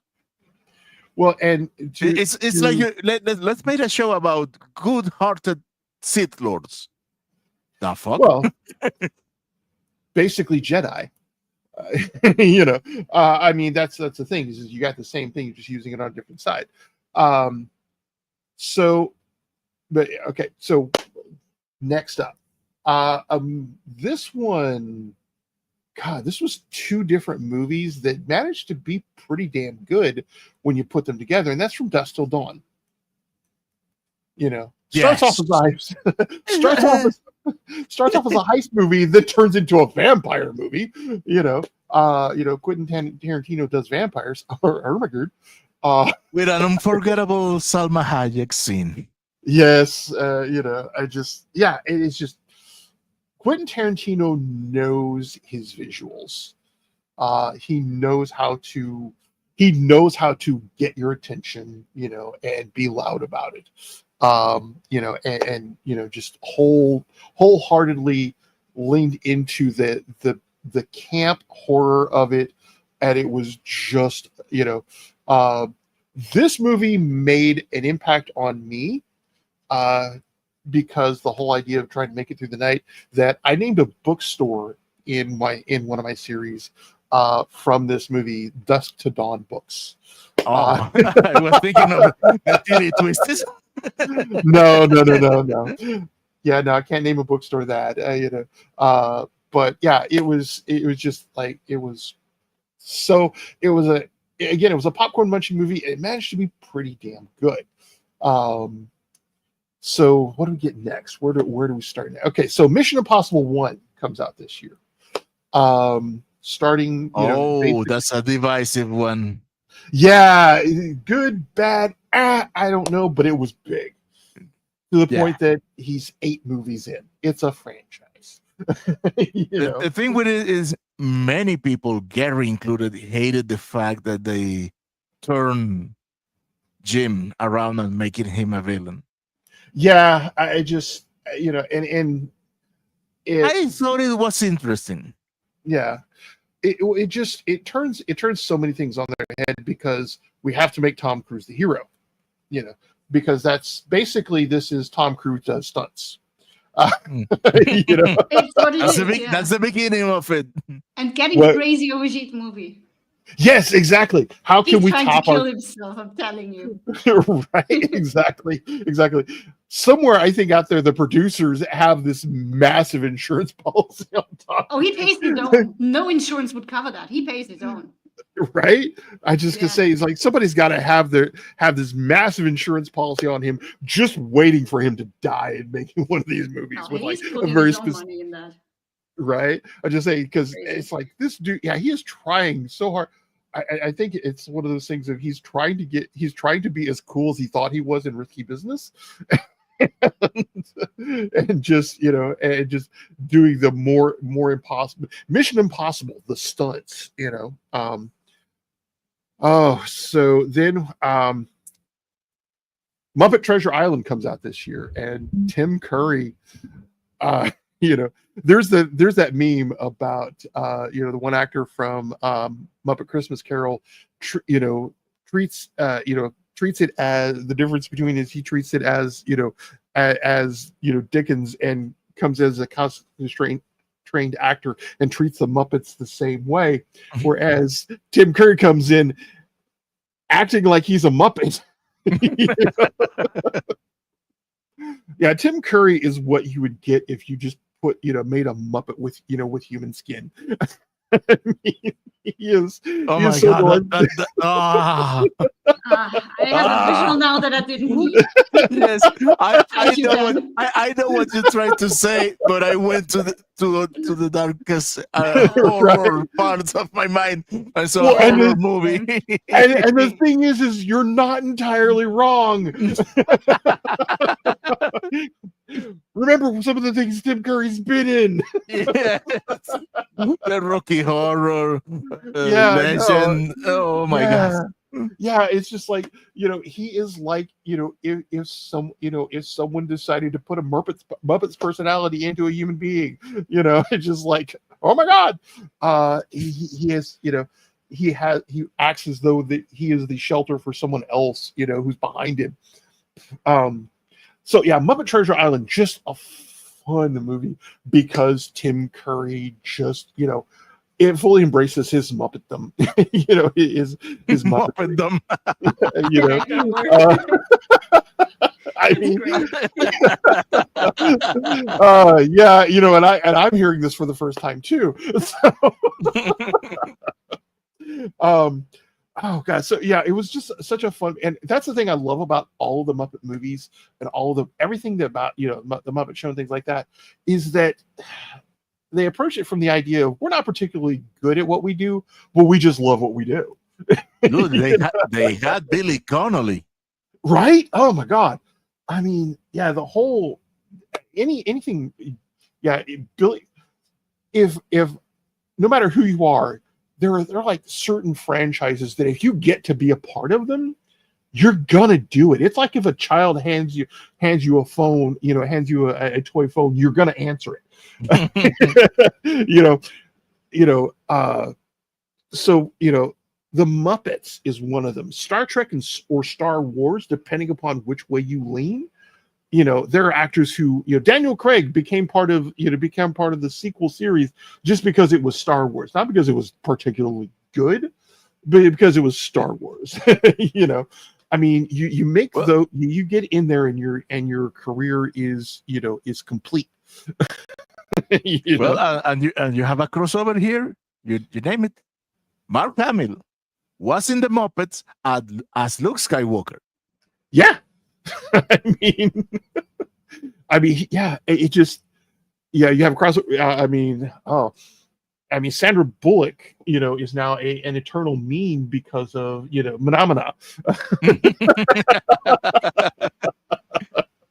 Oh God. So yeah, it's, you get, the Muppets are one of those things that you just like jump on. And Muppet Treasure Island was one of those just unforgettable ones on there. There are Muppet. There are still to this day Muppet movies that I'm going, oh crap, that was the thing. This one is not one of them. It's just like, you know. Along those lines, Tremors 2 Aftershocks.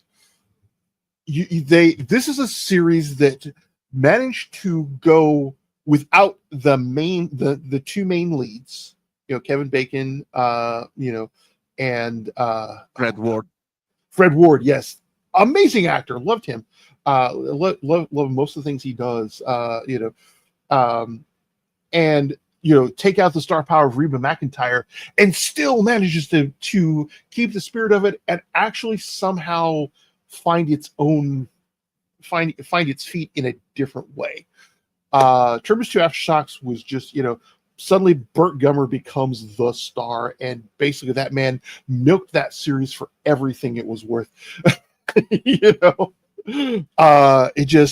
was. I think that it relaunches that series, takes it in a whole new direction, and I loved it. Just like Aliens did with Alien, it took the series, took the franchise in a new direction. So now we which pissed Ridley off, and Ridley can go kick cans down the road. Aliens is better than anything that he has done after that. Agreed. Fucking agreed, man. Yeah. We have Gary feeling insecure. Give my girlfriend back. I'm having too much fun with you guys. I'm not allowed. So he has degraded me from fiance to girlfriend. That's your fiance. Did you get demoted? Yeah. I'm back to girlfriend now. Back to girlfriend, right? Damn. Yeah. But then again, does he get demoted now? So now we get he to the himself. Right, he demoted himself. He stepped down. Oh no, Gary, yeah, you're in trouble now. So okay, so then we get to the big, the big, in terms of blockbusters, we get to the big three this year. Actually big two. I'm sorry, I have Twister on this list twice. But Twister, I loved Twister. Oh my god. Twister was it managed to feel kind of epic, even though it's in one particular set in one particular area of Oklahoma. Forever burned the humans being into my mind for that one scene where they're just going off road, and making meteorology seem, making meteorology into a badass field. Indeed. You will never see the weather forecast with the same eyes. exactly.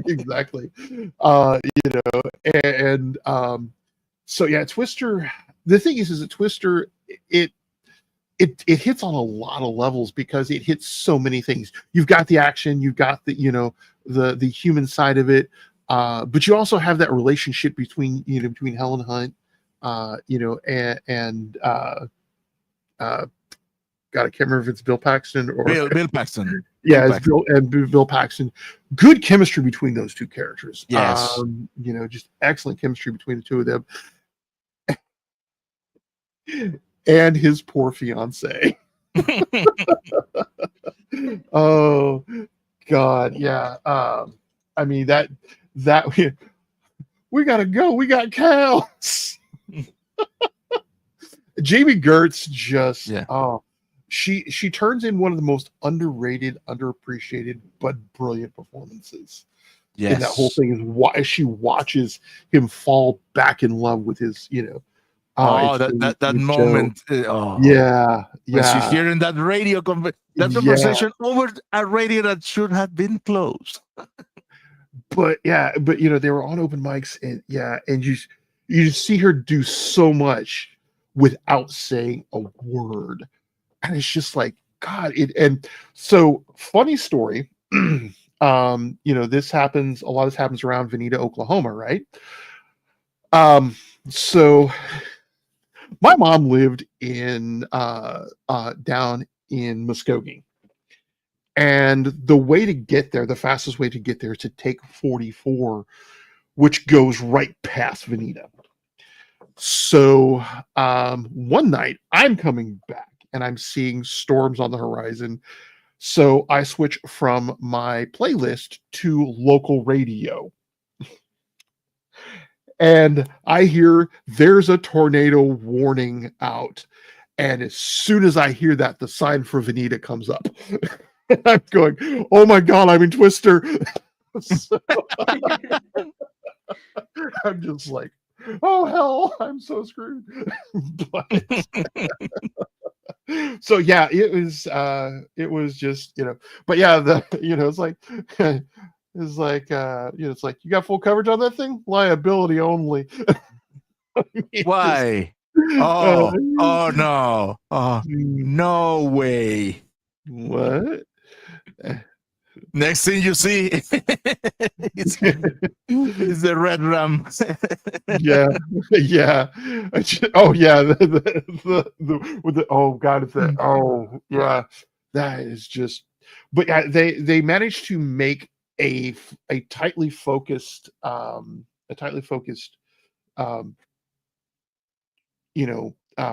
story feel epic. Just because it's like what we're doing here can affect the rest of the world, and it's great, it's brilliant. So that and I think that of the two was the better of the. I wouldn't say better. It was the deeper, because the last big blockbuster on here is Independence Day. Ooh. Independence Day. I gotta say it like they do in Firefly, not Independence, it's Independence.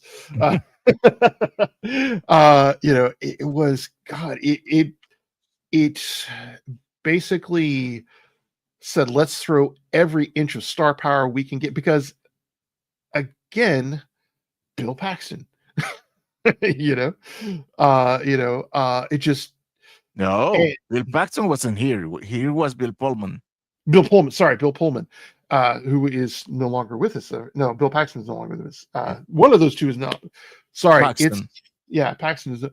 But yeah, Bill Pullman. Oh my God! So you got so many good, but I gotta say they saved the best chemistry for the last half of the film between Jeff Goldblum and Will Smith. You get two basically comedians, in there, and just the whole everything between the from the scientist, the slightly smarmy scientist, to the overconfident fighter pilot, and you put them in the same room and throw them at the bad guys. It just is amazing what this managed to do, with the whole action genre, because you have an ensemble cast, basically pulling off a bunch of good performances, and you can't, even though Will Smith and Jeff Goldblum. Sorry, suddenly I've said the name 5 times and I can't remember all of a sudden. Jeff Goldblum and Will Smith are the ones who end up destroying the mothership. You can't look at that and go, "This is the hero of the movie." Actually, I think the real hero is the dog. But Yes. With that heroic jump, yes. yes, I mean it's like the hero was Russell Case. Russell. I'm He glad was a hero. I'm a pilot. I'm glad I'm a pilot. Yeah. Yeah. We got Brent Spiner, Adam Baldwin. Oh God, who else? The superior Baldwin.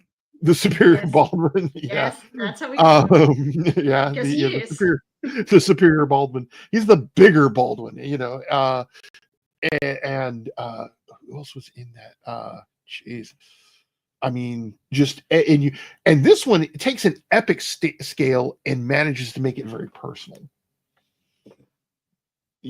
I think that is, but that had the impact of they destroy Earth in this, and we've seen it done before, but I don't think we've seen it done as it happens, in any of the major movies that've been this successful. And I think it made it work. Too bad the second one didn't quite live up to this one. They had to pull too many. I think they had to pull too many, plot devices out of their ass to make the second one work. It's like, oh, here's the thing that's been there all along that you didn't know about. I think not having Will Smith's character, it hurts. It hurt it a little. It hurt a little bit, yeah. I just, I think it hurt a lot, but also, so I want to, but these are the big ones there. But my personal favorite from this year would not make anyone else's list, I don't think. And that is a Kelsey Grammer vehicle called Down Periscope. Oh, I like that one. I always have like the way in which he uses such unconventional tactics. Yes, and just that the way the thing about it is he makes a good CO. He is everything that makes a good CO. Is he understands his crew's strengths and he plays to them. The scene where he almost deliberately puts the sub in danger to make his XO step up, because he knows she knows her shit. She's just not confident until she feels like she has to be. The way but also just the way he leans into the whole "we're fucking pirates," arr, arr,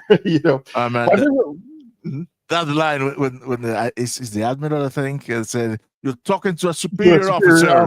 And then no, just one with a higher rank. Just a higher ranking one. Yes, that's my same favorite line. That's the one I was going to bring up too. It's like, you're talking to a superior officer. No, just a higher ranking one. And he plays into that so well. But God, I missed a couple of the really good ones. We got Matilda from that year. Ghost in the Darkness. Oh my God. Ooh. God damn, yeah, that was it. Star Trek First Contact. We talked about this where Star Trek First Contact has the better visual to the uniforms and everything like that. I think that's one of the reasons I like that. So God, 96, 96 was a good year. And then we get into 97. 97, the list is almost as long for 97, and it's just all big shit happening. So did I miss? Oh, Batman Forever. We talked about 95. So yeah, there's not one on here that I look at and go, dang, this is that hasn't had it, hasn't opened it, so let's start with some of the bad. Lost World. Lost World, yeah. Oh no, Face Off is worse than Lost. God, that movie was so stupid. I hate Face Off. Yes, okay, yes, exactly. This is how do we take two guaranteed superstars and make a bad movie? Oh my God! Like coming up with the worst story ever. Yes, exactly. Oh, Jesus! It was a cringe fest. Yeah. Oh my God. The only thing that I think that made that movie to me stand out in any semi-positive way was Nicolas Cage and John Travolta trying to beat each other. That was the only good thing about trying. it. No, they didn't. Not trying. They nailed it. Yeah, I mean, really good thing. Yeah, and it's the thing is that was the thing that made this movie stand out to me is like you take because this is not something you would ordinarily see in their range. You know, these guys are action stars. You know, I mean, Travolta got his start on Welcome Back, Kotter, and you know, Saturday Night Fever, and then turned into an action star. Yeah. You know, this is not the kind of thing you would expect in his range. And Nicolas Cage plays Nicolas Cage in every damn movie he's in. So, you know, so I think that's the thing that made this one, stand out. Aside from Doves because John Woo, but, yeah, and the unnecessary pirouettes in the fight in the church. Exactly. Why is he jumping like that? He just has to step aside. Right. That's it. But this is so much more. But yeah, we also get Speed 2 that year. Yeah. Even Sandra Bullock could not save that movie. No, that was unsalvageable. Man, it was even worse than the first one. Yeah, well, the first one wasn't bad. The first it one was the same movie in the third act. In each act, it was happening the same thing. Yeah. First with the police, then with the bus, and then with the elevator. No, it was the same thing 3 times. 3 times. I mean, and you got good performances out of Sandra Bullock and Keanu Reeves. In that one, you got a decent performance out of Sandra Bullock in this one, but I don't think that they got everything out of her they could because I think they were trying to concentrate on the guy, and it's like no. God, so yeah, we get Speed 2, not great. Batman and Robin, one of my least favorite of the Batmans, because they basically that whole series changed after Batman Returns. It became 4-color. It became and Batman and Robin, and Batgirl, just became the whole, bat nipples. Dude, what they did to Bane was unforgivable. Oh, I know. God, I mean, and the high points weren't that high. You have Arnold Schwarzenegger just enjoying the hell out of playing Mr. Freeze. He plays Mr. Freeze like every action film that he ever had. Chill out. And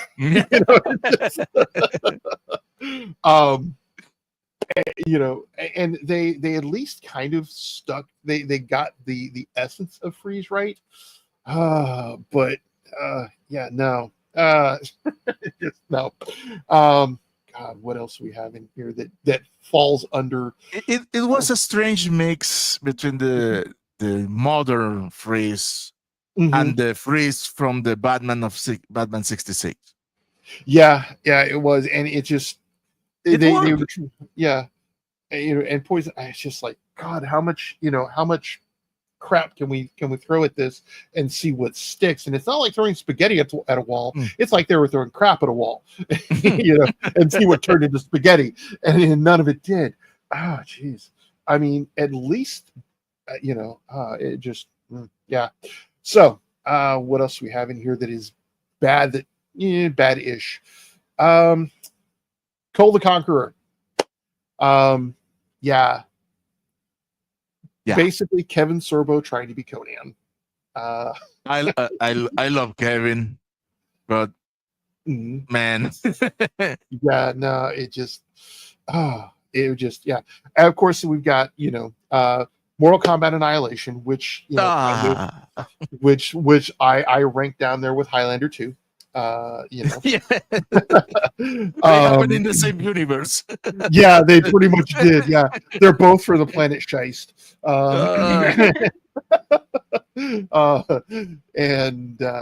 Geez, it just got the Jurassic Park Lost World.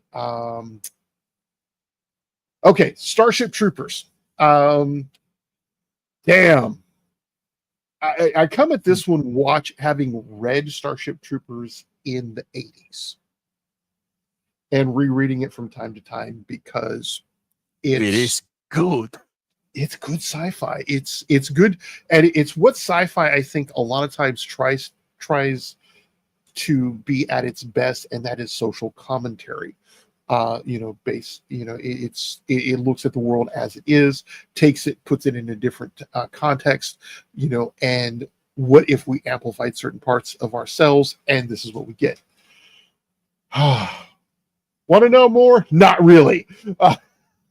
Just they took. I love it. I freaking love Starship Troopers.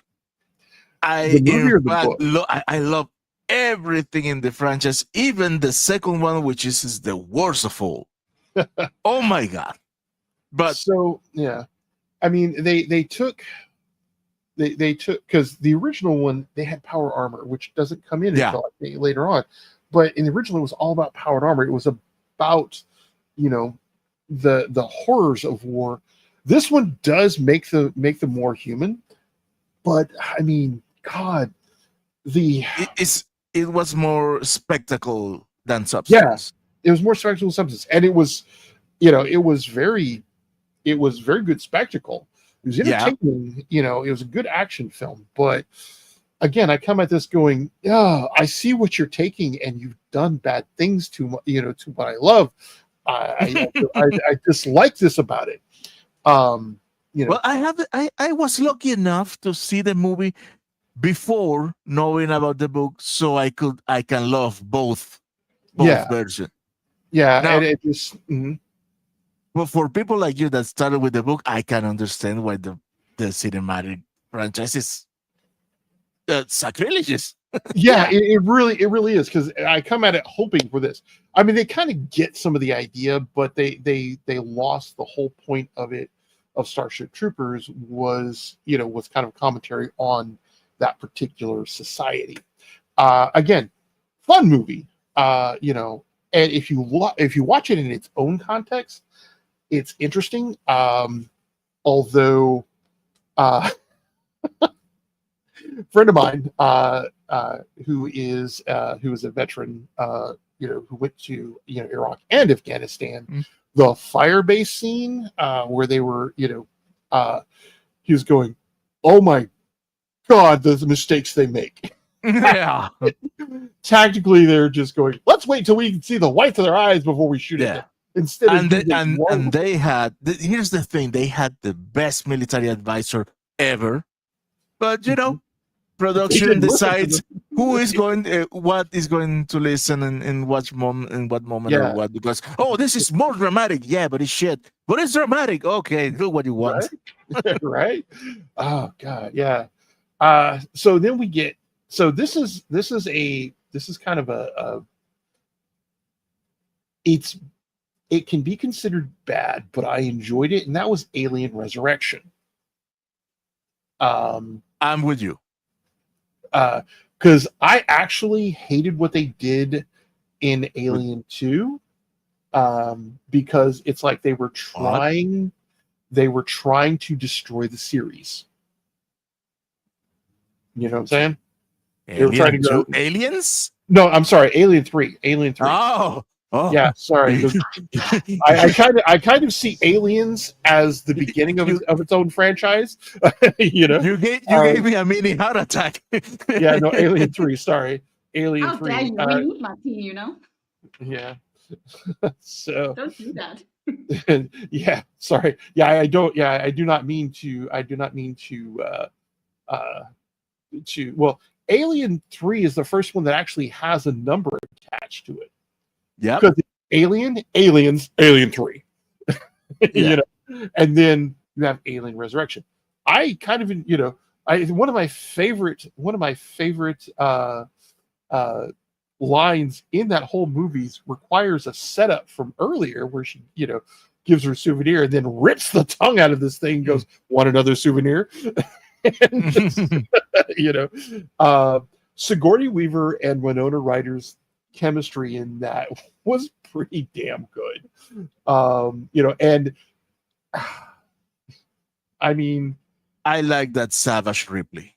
I really like that character. Yeah.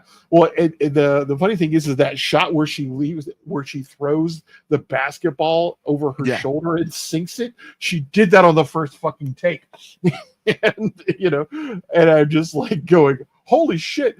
But Ron Perlman, I mean, fucking Ron Perlman, is just it just eats again like he does. He just dominates the scenes that he's in that low-key way that he has. Again, it was a fun movie, and the same by the same token, it's this savage side of Ripley, which is something we kind of see hinted at in Aliens. This is a woman who's going, "Oh, you're gonna fuck with me that way," and just incinerates an entire nursery of face huggers. So yeah, that is they created the aliens' worst nightmare when they mixed her in Aliens and in Xenomorph. So not a great movie, but then we get to like George of the Jungle. Oh man, I was a fan of the cartoon, but seeing that CGI, I don't know how you call it in English. The elephant who think is a dog.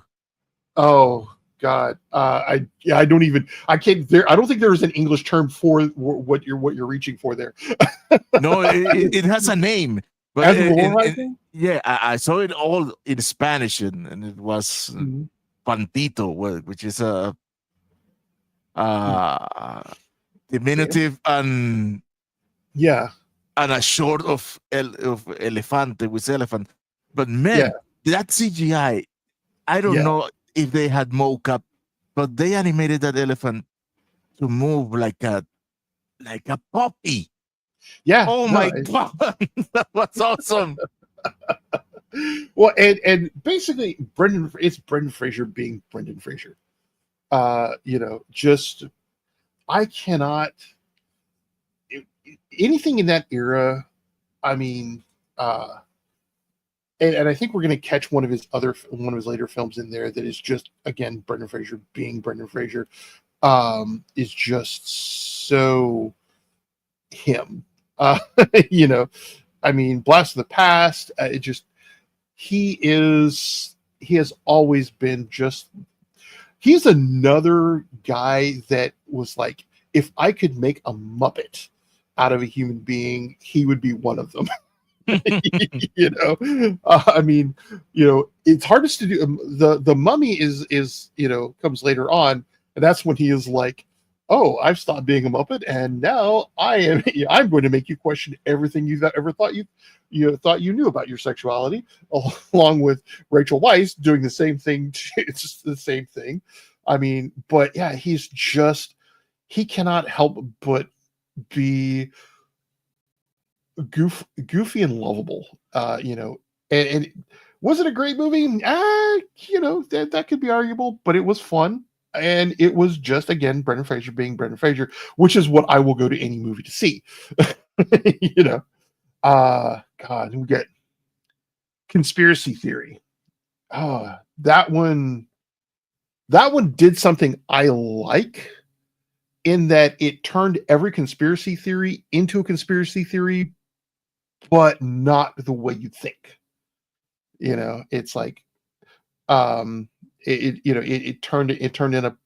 I like what the woman says to Mel Gibson. Your conspiracy theory is real. Yeah, which one? Right. And Real Popcorn Geek, yes. Dudley Do Right, bad movie, but Brendan Fraser.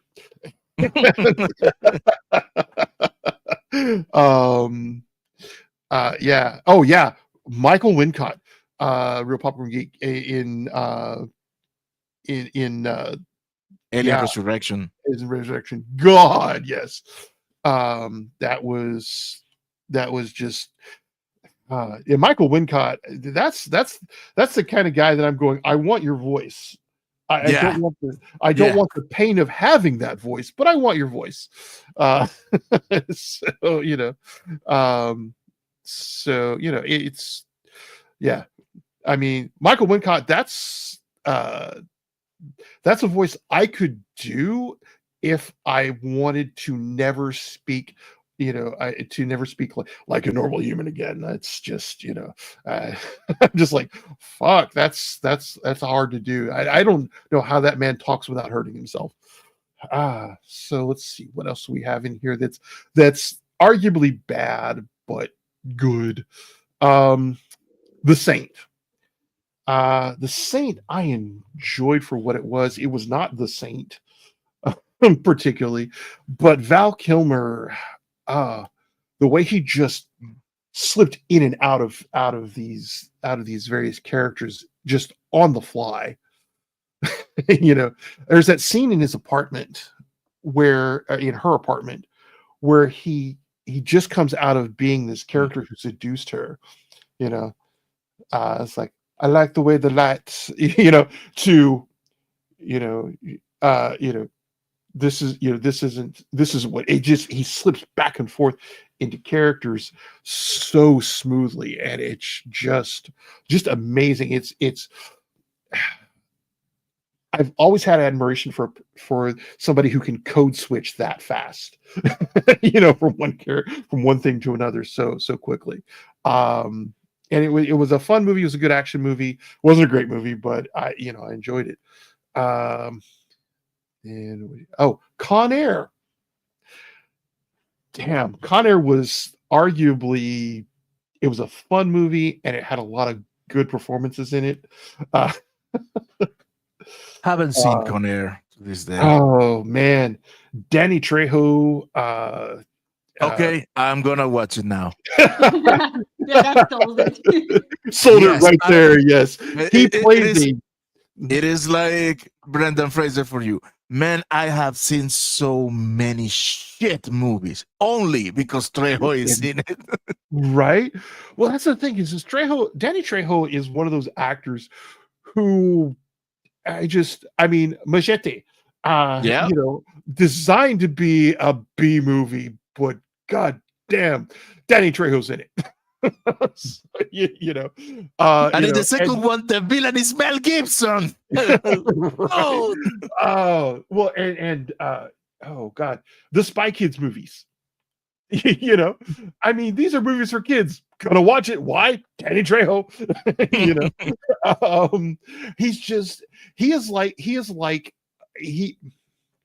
There's something about Danny Trejo that makes me mindful of Brendan Fraser, in that he is just he has become an overall good dude. He had a rough start, and he is like, if you just cannot help but love him. In anything he does, he just brings that himness to it. That just everything about him to it. Oh man. And I'm almost running out of bad movies. Okay. Ben, question here. We are at the 2 hours and 7 minute marks. When this happened, I always ask, do you want to continue? I of course want to continue. We can at least finish 97. We can at least finish 97 because we've got a few good ones left. Then that gives us 98 and 99 for next time, and we can kind of split it in half. So I want to continue just a little further, but not like completely into 98. But I will kind of skip to the good parts of 97. So 97, so 97 gives us Tomorrow Never Dies. Another Pierce Brosnan, James Bond. I'll be back. I have to do something. I'll continue. Okay. All right, Anima, it's just you and me now. Okay. So 97 gives us Tomorrow Never Dies, which is a decent, actually one of the better of them, with that's with Pierce Brosnan, and that's in gives us the stealth boat, and the Chinese actress with him. Oh, because I love that she didn't become a Bond girl, per se. In the same, she was fully capable. Oh, there are people who would argue with you. She's female. She's in a Bond movie. She's a Bond girl. Yeah, but she's not. But she's not. Who Loved Me has a female agent, and she's kind of a Bond girl, a capable one. Right, but she still has to be rescued. And that's, I think, that's a Bond. But Michelle Yeoh, but Michelle Yeoh, I think, just kind of breaks that mold in that she doesn't have that instant fascination with Bond from the beginning. I think it was just getting old in the 90s. Yeah, come on. We don't have to be rescued all the time. Don't paint us like that. Exactly, which is why I love Jinx in the next but we're starting to see kind of that move away from it, from that in this one, and it's kind of refreshing. And let's see here. They do bang at the end, yes, Shanatsky, but it's not her. It's not in the same theme. It's kind of changing things. What else we got? So we're getting to some of the good ones because we got Good Will Hunting that year as well, which this is again Robin Williams showing his range. In playing a deep character, which he did in Patch Adams too, but just showing his range in playing an inspiring character who still manages to be pretty funny in his understated way. But this is a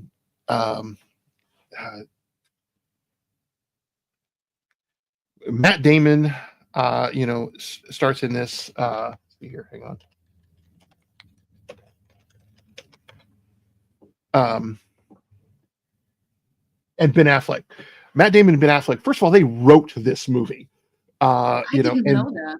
Yes, yeah, that's why Ben Affleck is in it, and I think this is where I actually began to like Ben Affleck better than Matt Damon, because Jersey Girl really just kind of cemented that for me, but. This is where Ben Affleck plays the good, solid. This is the guy who I could see becoming Batman, later on. But yeah, it's just a damn good. And the scene where he simply dismantles, the student in the bar, by just going, this is what you think, this is why you think it, until this is going to happen to you, and just basically maps out everything that this person does and why he thinks it that way. And just, we get to see how smart this guy really, truly is. What we're talking about? Good Will Hunting.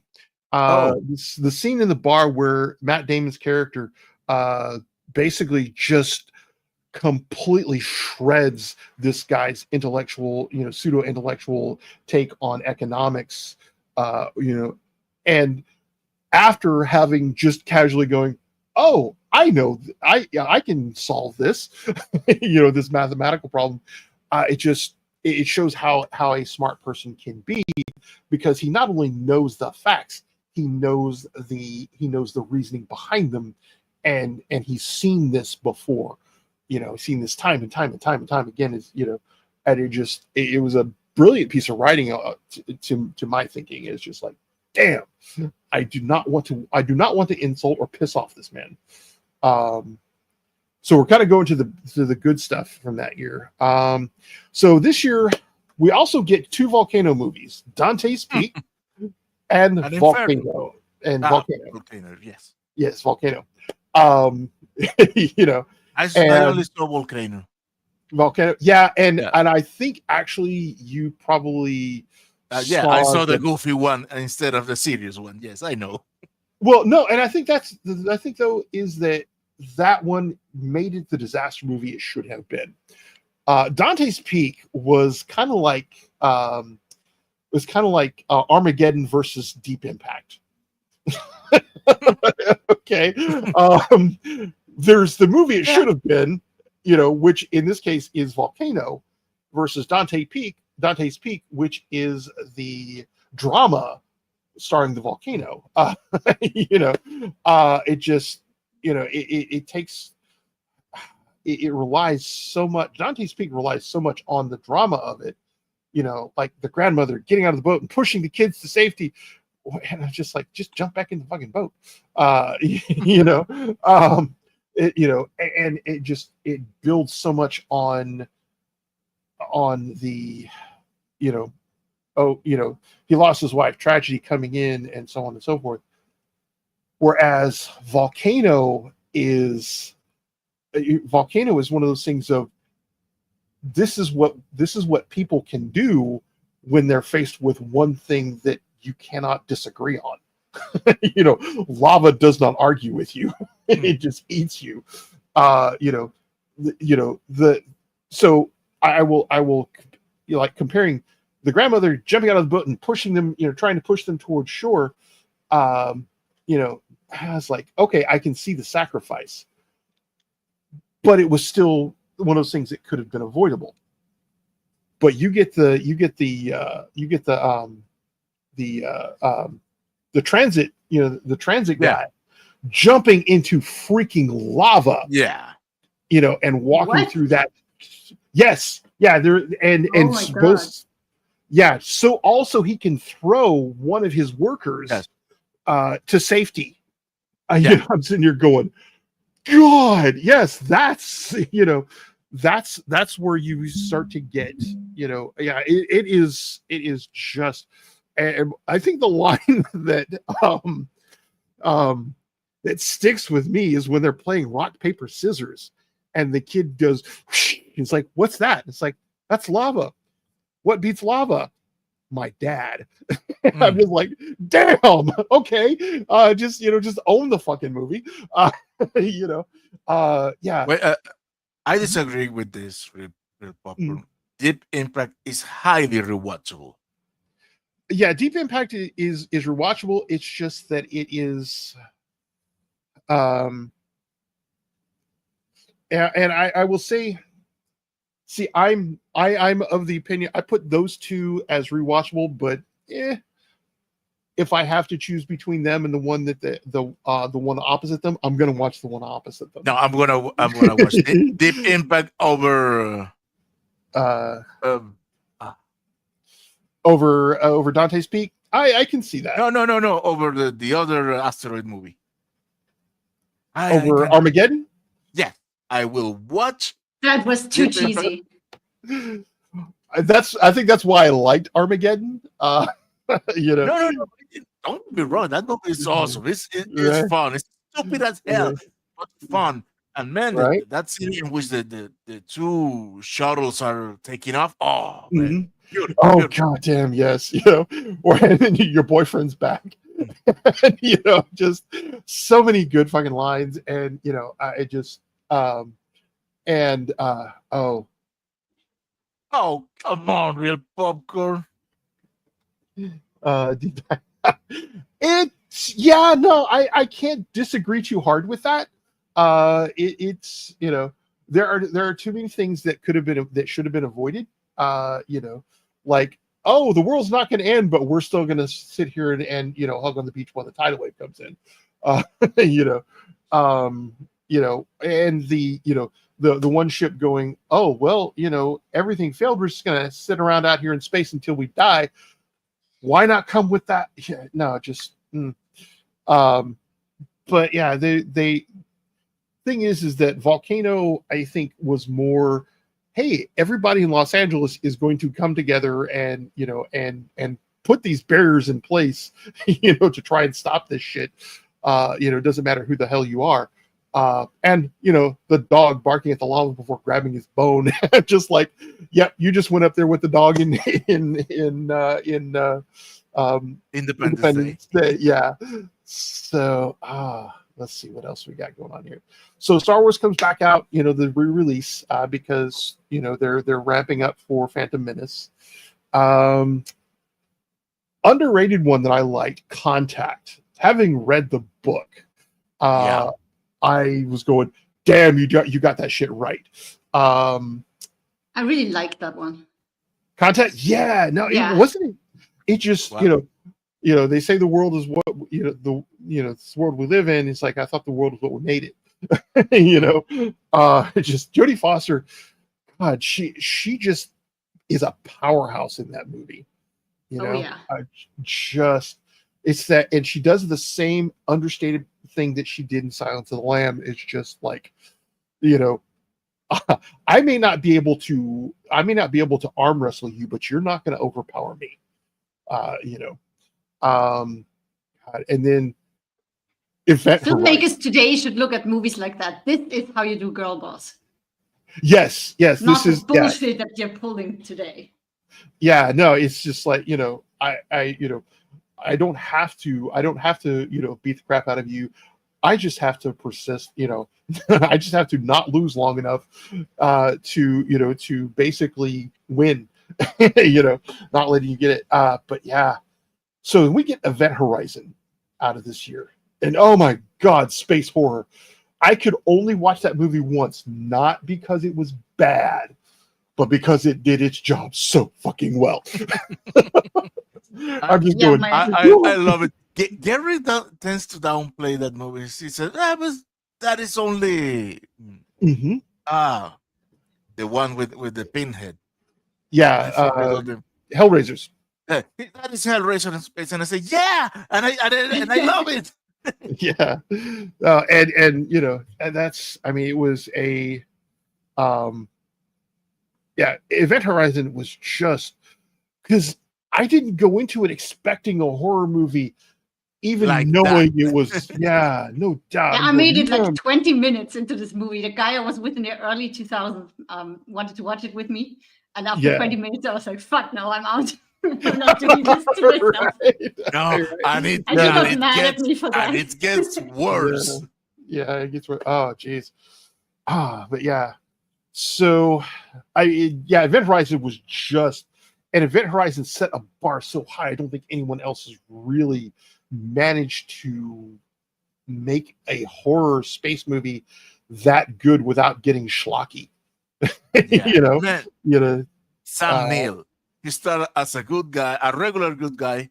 Mid-movie, you see that he's torn apart inside emotionally, and in the end, oh my God, that is a sweet villain. He becomes the villain. He was the villain all along.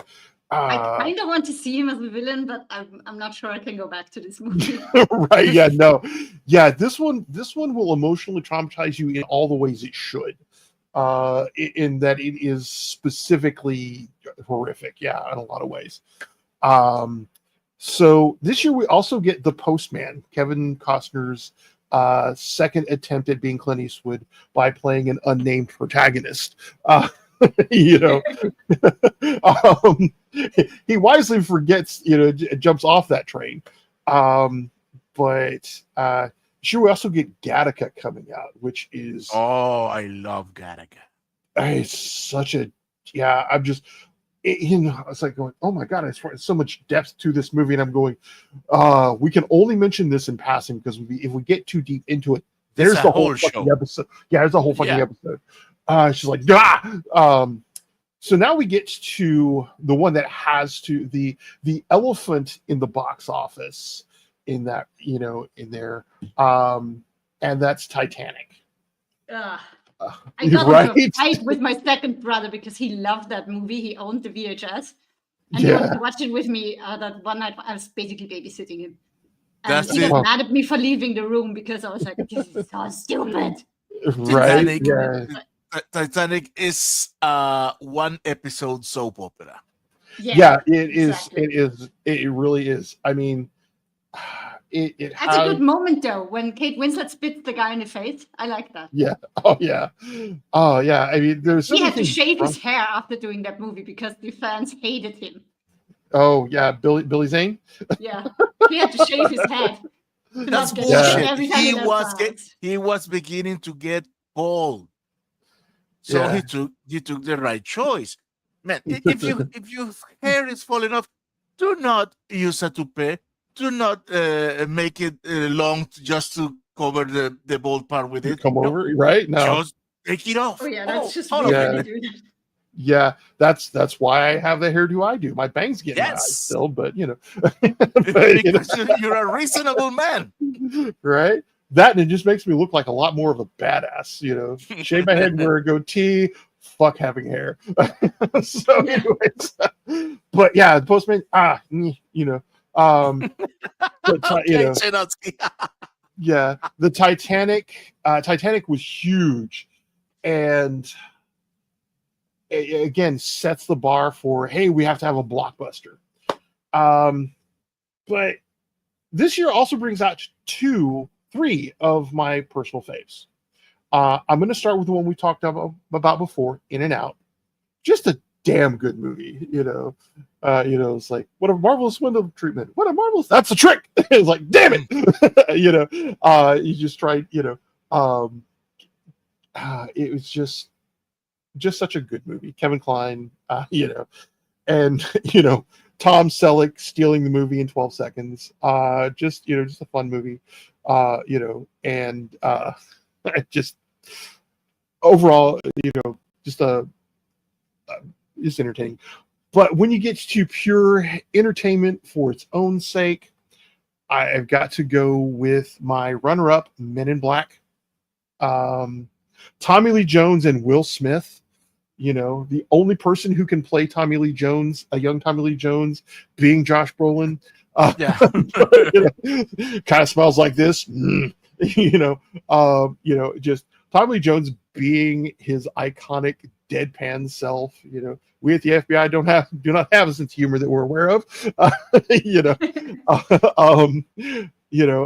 then the bad guy Edgar. Oh my God, Vincent D'Onofrio. Yeah, just playing that over the top and still coming off as menacing. Just that whole concept. They did such a good job of making that a fun movie. When you read the Men in Black comics, not even close. And they're like, oh yeah, no, we just kill this guy because he's just like, yeah. But yeah, it was just Men in Black. I mean, some of the MIB International, they're trying, but it didn't have. But this starts it off, and just plays around with, there's always something going on. It's my favorite gun. Just so many good lines out of that one. But my personal fave, my personal all-time, will watch it anytime if it comes on. I'm sorry, I'm done with whatever else I'm doing until this movie ends. Fifth Element. Oh yeah. I get it. I get it. What you love it, because it's mostly the same reasons why I love it. But at the same time, I get why other people hate it. Yeah. I mean, it's just it is a parody of where society could be. But if I was to go into if I was to come back and tell 70s me that Ozzy Osbourne was going to be on a reality TV show, I would have the same reaction as he's like, no, I can never be like that. But your first question was, what is reality TV show? Yeah, exactly. Things we cannot even conceive of. But damn, it was just oh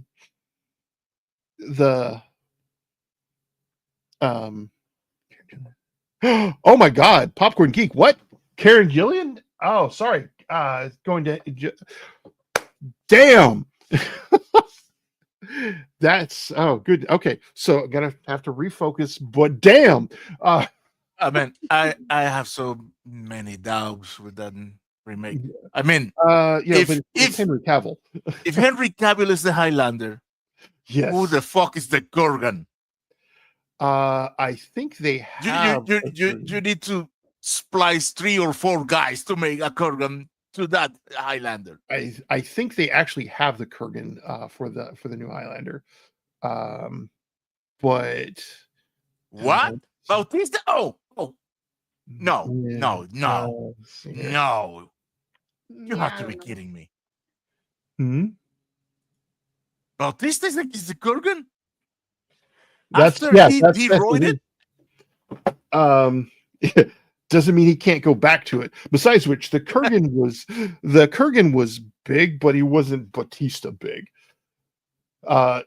Clancy Brown's primary input thing was his personality and his height. Tall. Yeah, he's fucking tall. He's a big dude. So he's a tall dude. So yeah. But anyways, Fifth Element. Yeah. God, so much of that. The whole the hyper violence, the guy, waiting at the door, has the whole rack of guns. It's like, too bad it's not loaded. I loved the little floating restaurant that just came to his window. You're fired. Just all of that. And basically it's a distillation of everything that we see today. The cigarettes that are mostly filter, and fucking Gary Oldman. Oh dear God, Gary Oldman. Jean-Baptiste Emmanuel Saul. Yeah. Just it's like, spared my life, so I'll spare yours. I just like that southern accent, that just, you gotta do something, you gotta do it yourself. I'm just like, oh my God. I am very, very disappointed. Yeah. Very, and boom, you're dead. Yeah. Bam. Yeah, no doubt. I just, Ruby Rod. I mean, we're heading towards Ruby Rod. I mean, right there. Oh God, it's just, it's such a fun movie. It's like, anyone else wanted to go? I mean, so many quotable lines. And Mila Jovovich, that whole language, she got to the point where she could speak to his name, the guy who directed it, Luc Besson. Luc Besson, thank you, Luc Besson. Oh well, they were having an affair, so she better speak the language. Yeah, I think that was part of why they ended up there, is because they had the secret language they could speak in. But yeah, it was just and just because she managed to she managed to do she managed to come off as vulnerable, but also tough as nails when she needed to be. The fight scene on board Lost in Paradise, yeah, it is insane, Gambit. It really is, and it's fun insane. That whole fight scene there, on board. I wonder where he learned to negotiate. Yeah, I wonder. Yeah, the president in that is just like, and his mom showing up wherever. And we have Brian James in this. You have what now? Brian James was in it. He was the commander, the general, General Monroe. Yes. Oh God, he was great. Of all the men in your unit, you're the only one who possesses all the things that we need. Also, all the men in your unit, you're the only one still alive. And yes, Fifth Element is popcorn. It's not just sugar on top; it's crack on top. Dude, when the guy tried to mock him in his apartment, right? Yeah, too bad it's not loaded. Like, damn. Yeah, want to bet this one is? Gun out. It's like, and it just the whole thing is, are you human? Negative. I'm a meat popsicle. So many quotable lines come from the entire movie. Seems to be quotable all the time. Liru Dallas multipass. Just multi-pass. It is one of the most fun movies I have ever watched. And Chris Rock is like, it's like, and Vito Cornelius. Oh. Yeah. Well, and even the opening was just fabulous. with Luke Perry, and Mm. just setting up the whole thing, and oh, it is a fun, entertaining movie. It's not overly deep, but No, not at all. not even overly shallow, and it just Gambit. I agree with you. No detractors whatsoever. I have found one or two persons in my life saying that they didn't like. Are they Whoa, okay. are they still in your life? Because you don't need that kind of negativity. but yeah, it is just and I think that's the thing about the thing that makes it different than Titanic. Titanic is like you have to make this deep emotional investment to watch and then to like, because there's so many things you can pick apart about it. Fifth Element was just, and it was a passion project for him. He wanted to do that for a long time. And it's just one of those things he's going, I'm digging this. So that's to me, that's the peak of 97. And that's the one I think if I had to end an episode on, that's the one I want to go to. And next time we can go into deeper into Deep Impact versus Armageddon and some of the stuff that comes out in 98. Because this catches up. This is only 2 years of the 90s, 3 years of the 90s. Because you got 95, we covered 96, and 97 is just like the 90s are just hitting their stride. They're at full steam, and we get just so much more coming out in the following 2 years, that those 2 years are going to eat an entire episode. So yes, Shanatsky, Chris Checker was awarded. I'll take it that you won't be on the show anymore, Shanatsky, then. That was a very subtle way to quit. So yeah, but I mean, well, Shanatsky, I know Mila Jovovich, you just got to give her the right inspiration. Evidently, Luc Besson is that inspiration, or was. But yeah, she turned in a good performance in this. But yeah, that's what I would say if I have to say this is 97 for me. Yeah, Wow, Tom, what did we do? We were only praising.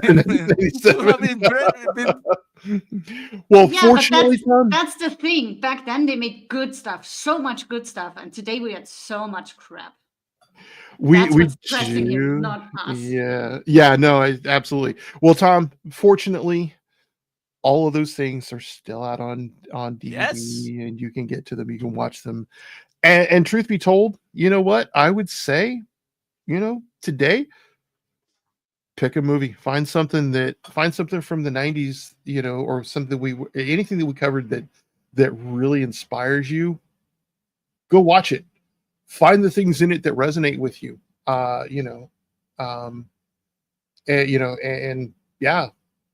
You use that, because that's why we're geeks, is why the entertainment. These things make us feel a certain way. And so let's go do that. Because I think the thing is that we today, I get to sit here and hang out with you guys, and on a show that has 12,000 12,000 subscribers. Damn, that's cool. Things that 97 me would never have, because this is 2 podcasts I'm in at a given time. The third I've been a part of on a regular basis. You know what? And 97 me did not even have that on his radar. 97 me was still trying to figure out how to write books. So Shanatsky, we are. And I think that is I think that we are on the verge of a potential new renaissance, and I'm I'm looking forward to next time. So I think we've covered. Go ahead. About these three things that he's listing as examples, K-pop Demon Hunters, there's no way I'm watching that. I'm sorry. K-pop and I do not mix. No. And that's the thing. But that's the beautiful thing is we're not its audience. We're not its audience. This is designed for an audience that comes after us. And I watched it just to figure out what the hell was going on. I didn't make it through all of it in one sitting, because here's the thing. It's still telling a story, and it's still following a lot of the same elements. It's just using a new medium for it. And that's awesome. I love it. It's amazing. So, yeah. And all what we're talking about made that possible. And I love that, Weapons I didn't like, and if you want to know why, come this Saturday morning. Sinners, I did like. I still have to see that one. Very much. Oh, you have to see it. Yeah. Yeah. And Shinatsky, I agree. Yeah, and Shinatsky, I agree. You don't have to like it. Yeah. It's still resonating. It's making new peaks, and it's not an old IP. And I think that is, that's the fresh, kind of stuff we need coming out. So that in 2037, there's a whole new group of people, our kids and grandkids, talking about, the 2020s, the 2010s, and the 2000s, because, and hopefully, so yeah, I think we've covered it pretty well for 97. So yeah, just find something you like from there, enjoy it, and take, let that make it a little easier to deal with, make the day easier to deal with. Yeah. So there's plenty to choose from. And right? as you say, it's available. Physical media or streaming, you can always get something from the 90s. Yes, absolutely. We don't have flying cars, but we can watch whatever we want. Thank God we don't have flying cars. Right? Yeah, no, my insurance rates would be a lot higher. All right. Well, yeah, I think I've covered what I'm good for. Sorry I took it so far over, Martin. Don't worry. We have gone for longer. Yeah. So, but yeah, we're coming up at about 2 hours, I think. So I am good with where we are today. 2 hours, almost 3. Damn.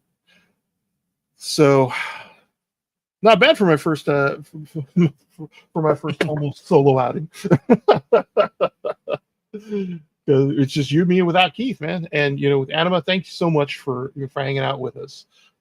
This was so much fun, Ben. Good. Well, hopefully we see more of you here too. Just you got to get Gary to re-promote you. You've been so good for him, because I've known him for a long time and I've never seen him happier. So I think you guys, it's actually our 3-year anniversary tomorrow. Wow, that is amazing! Huh? Congratulations! Damn, the patience that this woman has. Not always. Yeah, and I think that's the secret. Is that have not heard about that about Good Boy yet? It's a horror movie from the perspective of a dog. The dog has to save his owner. So the dog is the final girl. Yes. Indeed. Well, yeah. So the dog doesn't die. That's crucial.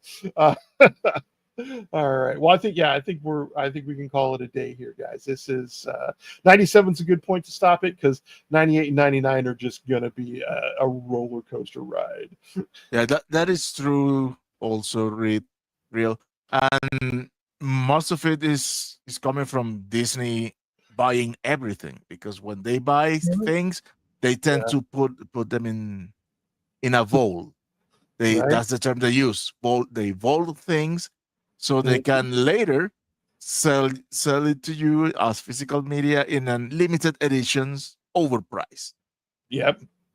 Or they can hold on to the copyright so no one else can do it, compete with them. So yeah.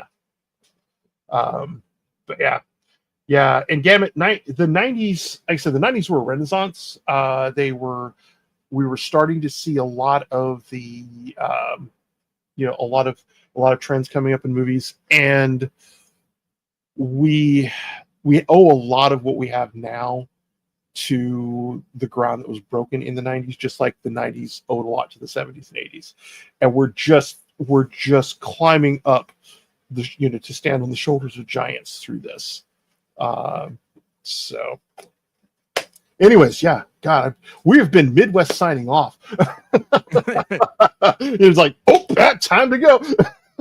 You're almost as bad as Gary when it comes to wrapping up a show. Right? Nah, I get it, because I don't have a signature sign off yet. But yeah, and Gamut, I wouldn't mind it having the body I had in 91 to 97. So, nobody would. I'm literally twice the man I used to be. So, anyways, yeah. So yeah. So it's been a great show. Glad you guys stuck with us, and glad I did not disappoint. So, all right. So I think time to put the morning coffee down and go to, huh? Kevin says, at least I don't mind James Bond, Martin. Well, good for you. my distaste for it do not need to be shared by anyone else. It's personal. Oh, Tom, it is a litany of things. I would need 5 to 10 minutes to say it. I think that TLDR version is, I find it ridiculous and cringe inducing. Why? That's a long explanation why I find it that way. Right. And there is a lot to find fault with in Bond, given when it was written.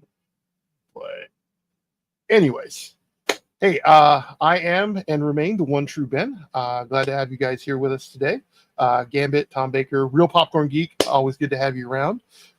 Andy Morrow, and this time we have Anima on this side of the mic with us, and Shinatsky, glad to have you always. Shinatsky. Yeah, Gambit. I think we're missing some of our usuals. Hope you guys catch the episode. But yeah, it has been a great day. Covering some of my favorite films. So, but yeah. So I am the one true Ben saying have a good afternoon. Great. And Bye. wow, that Corbin Dallas saying goodbye. You will understand that reference later anyway. So we'll see you tomorrow. Goodbye.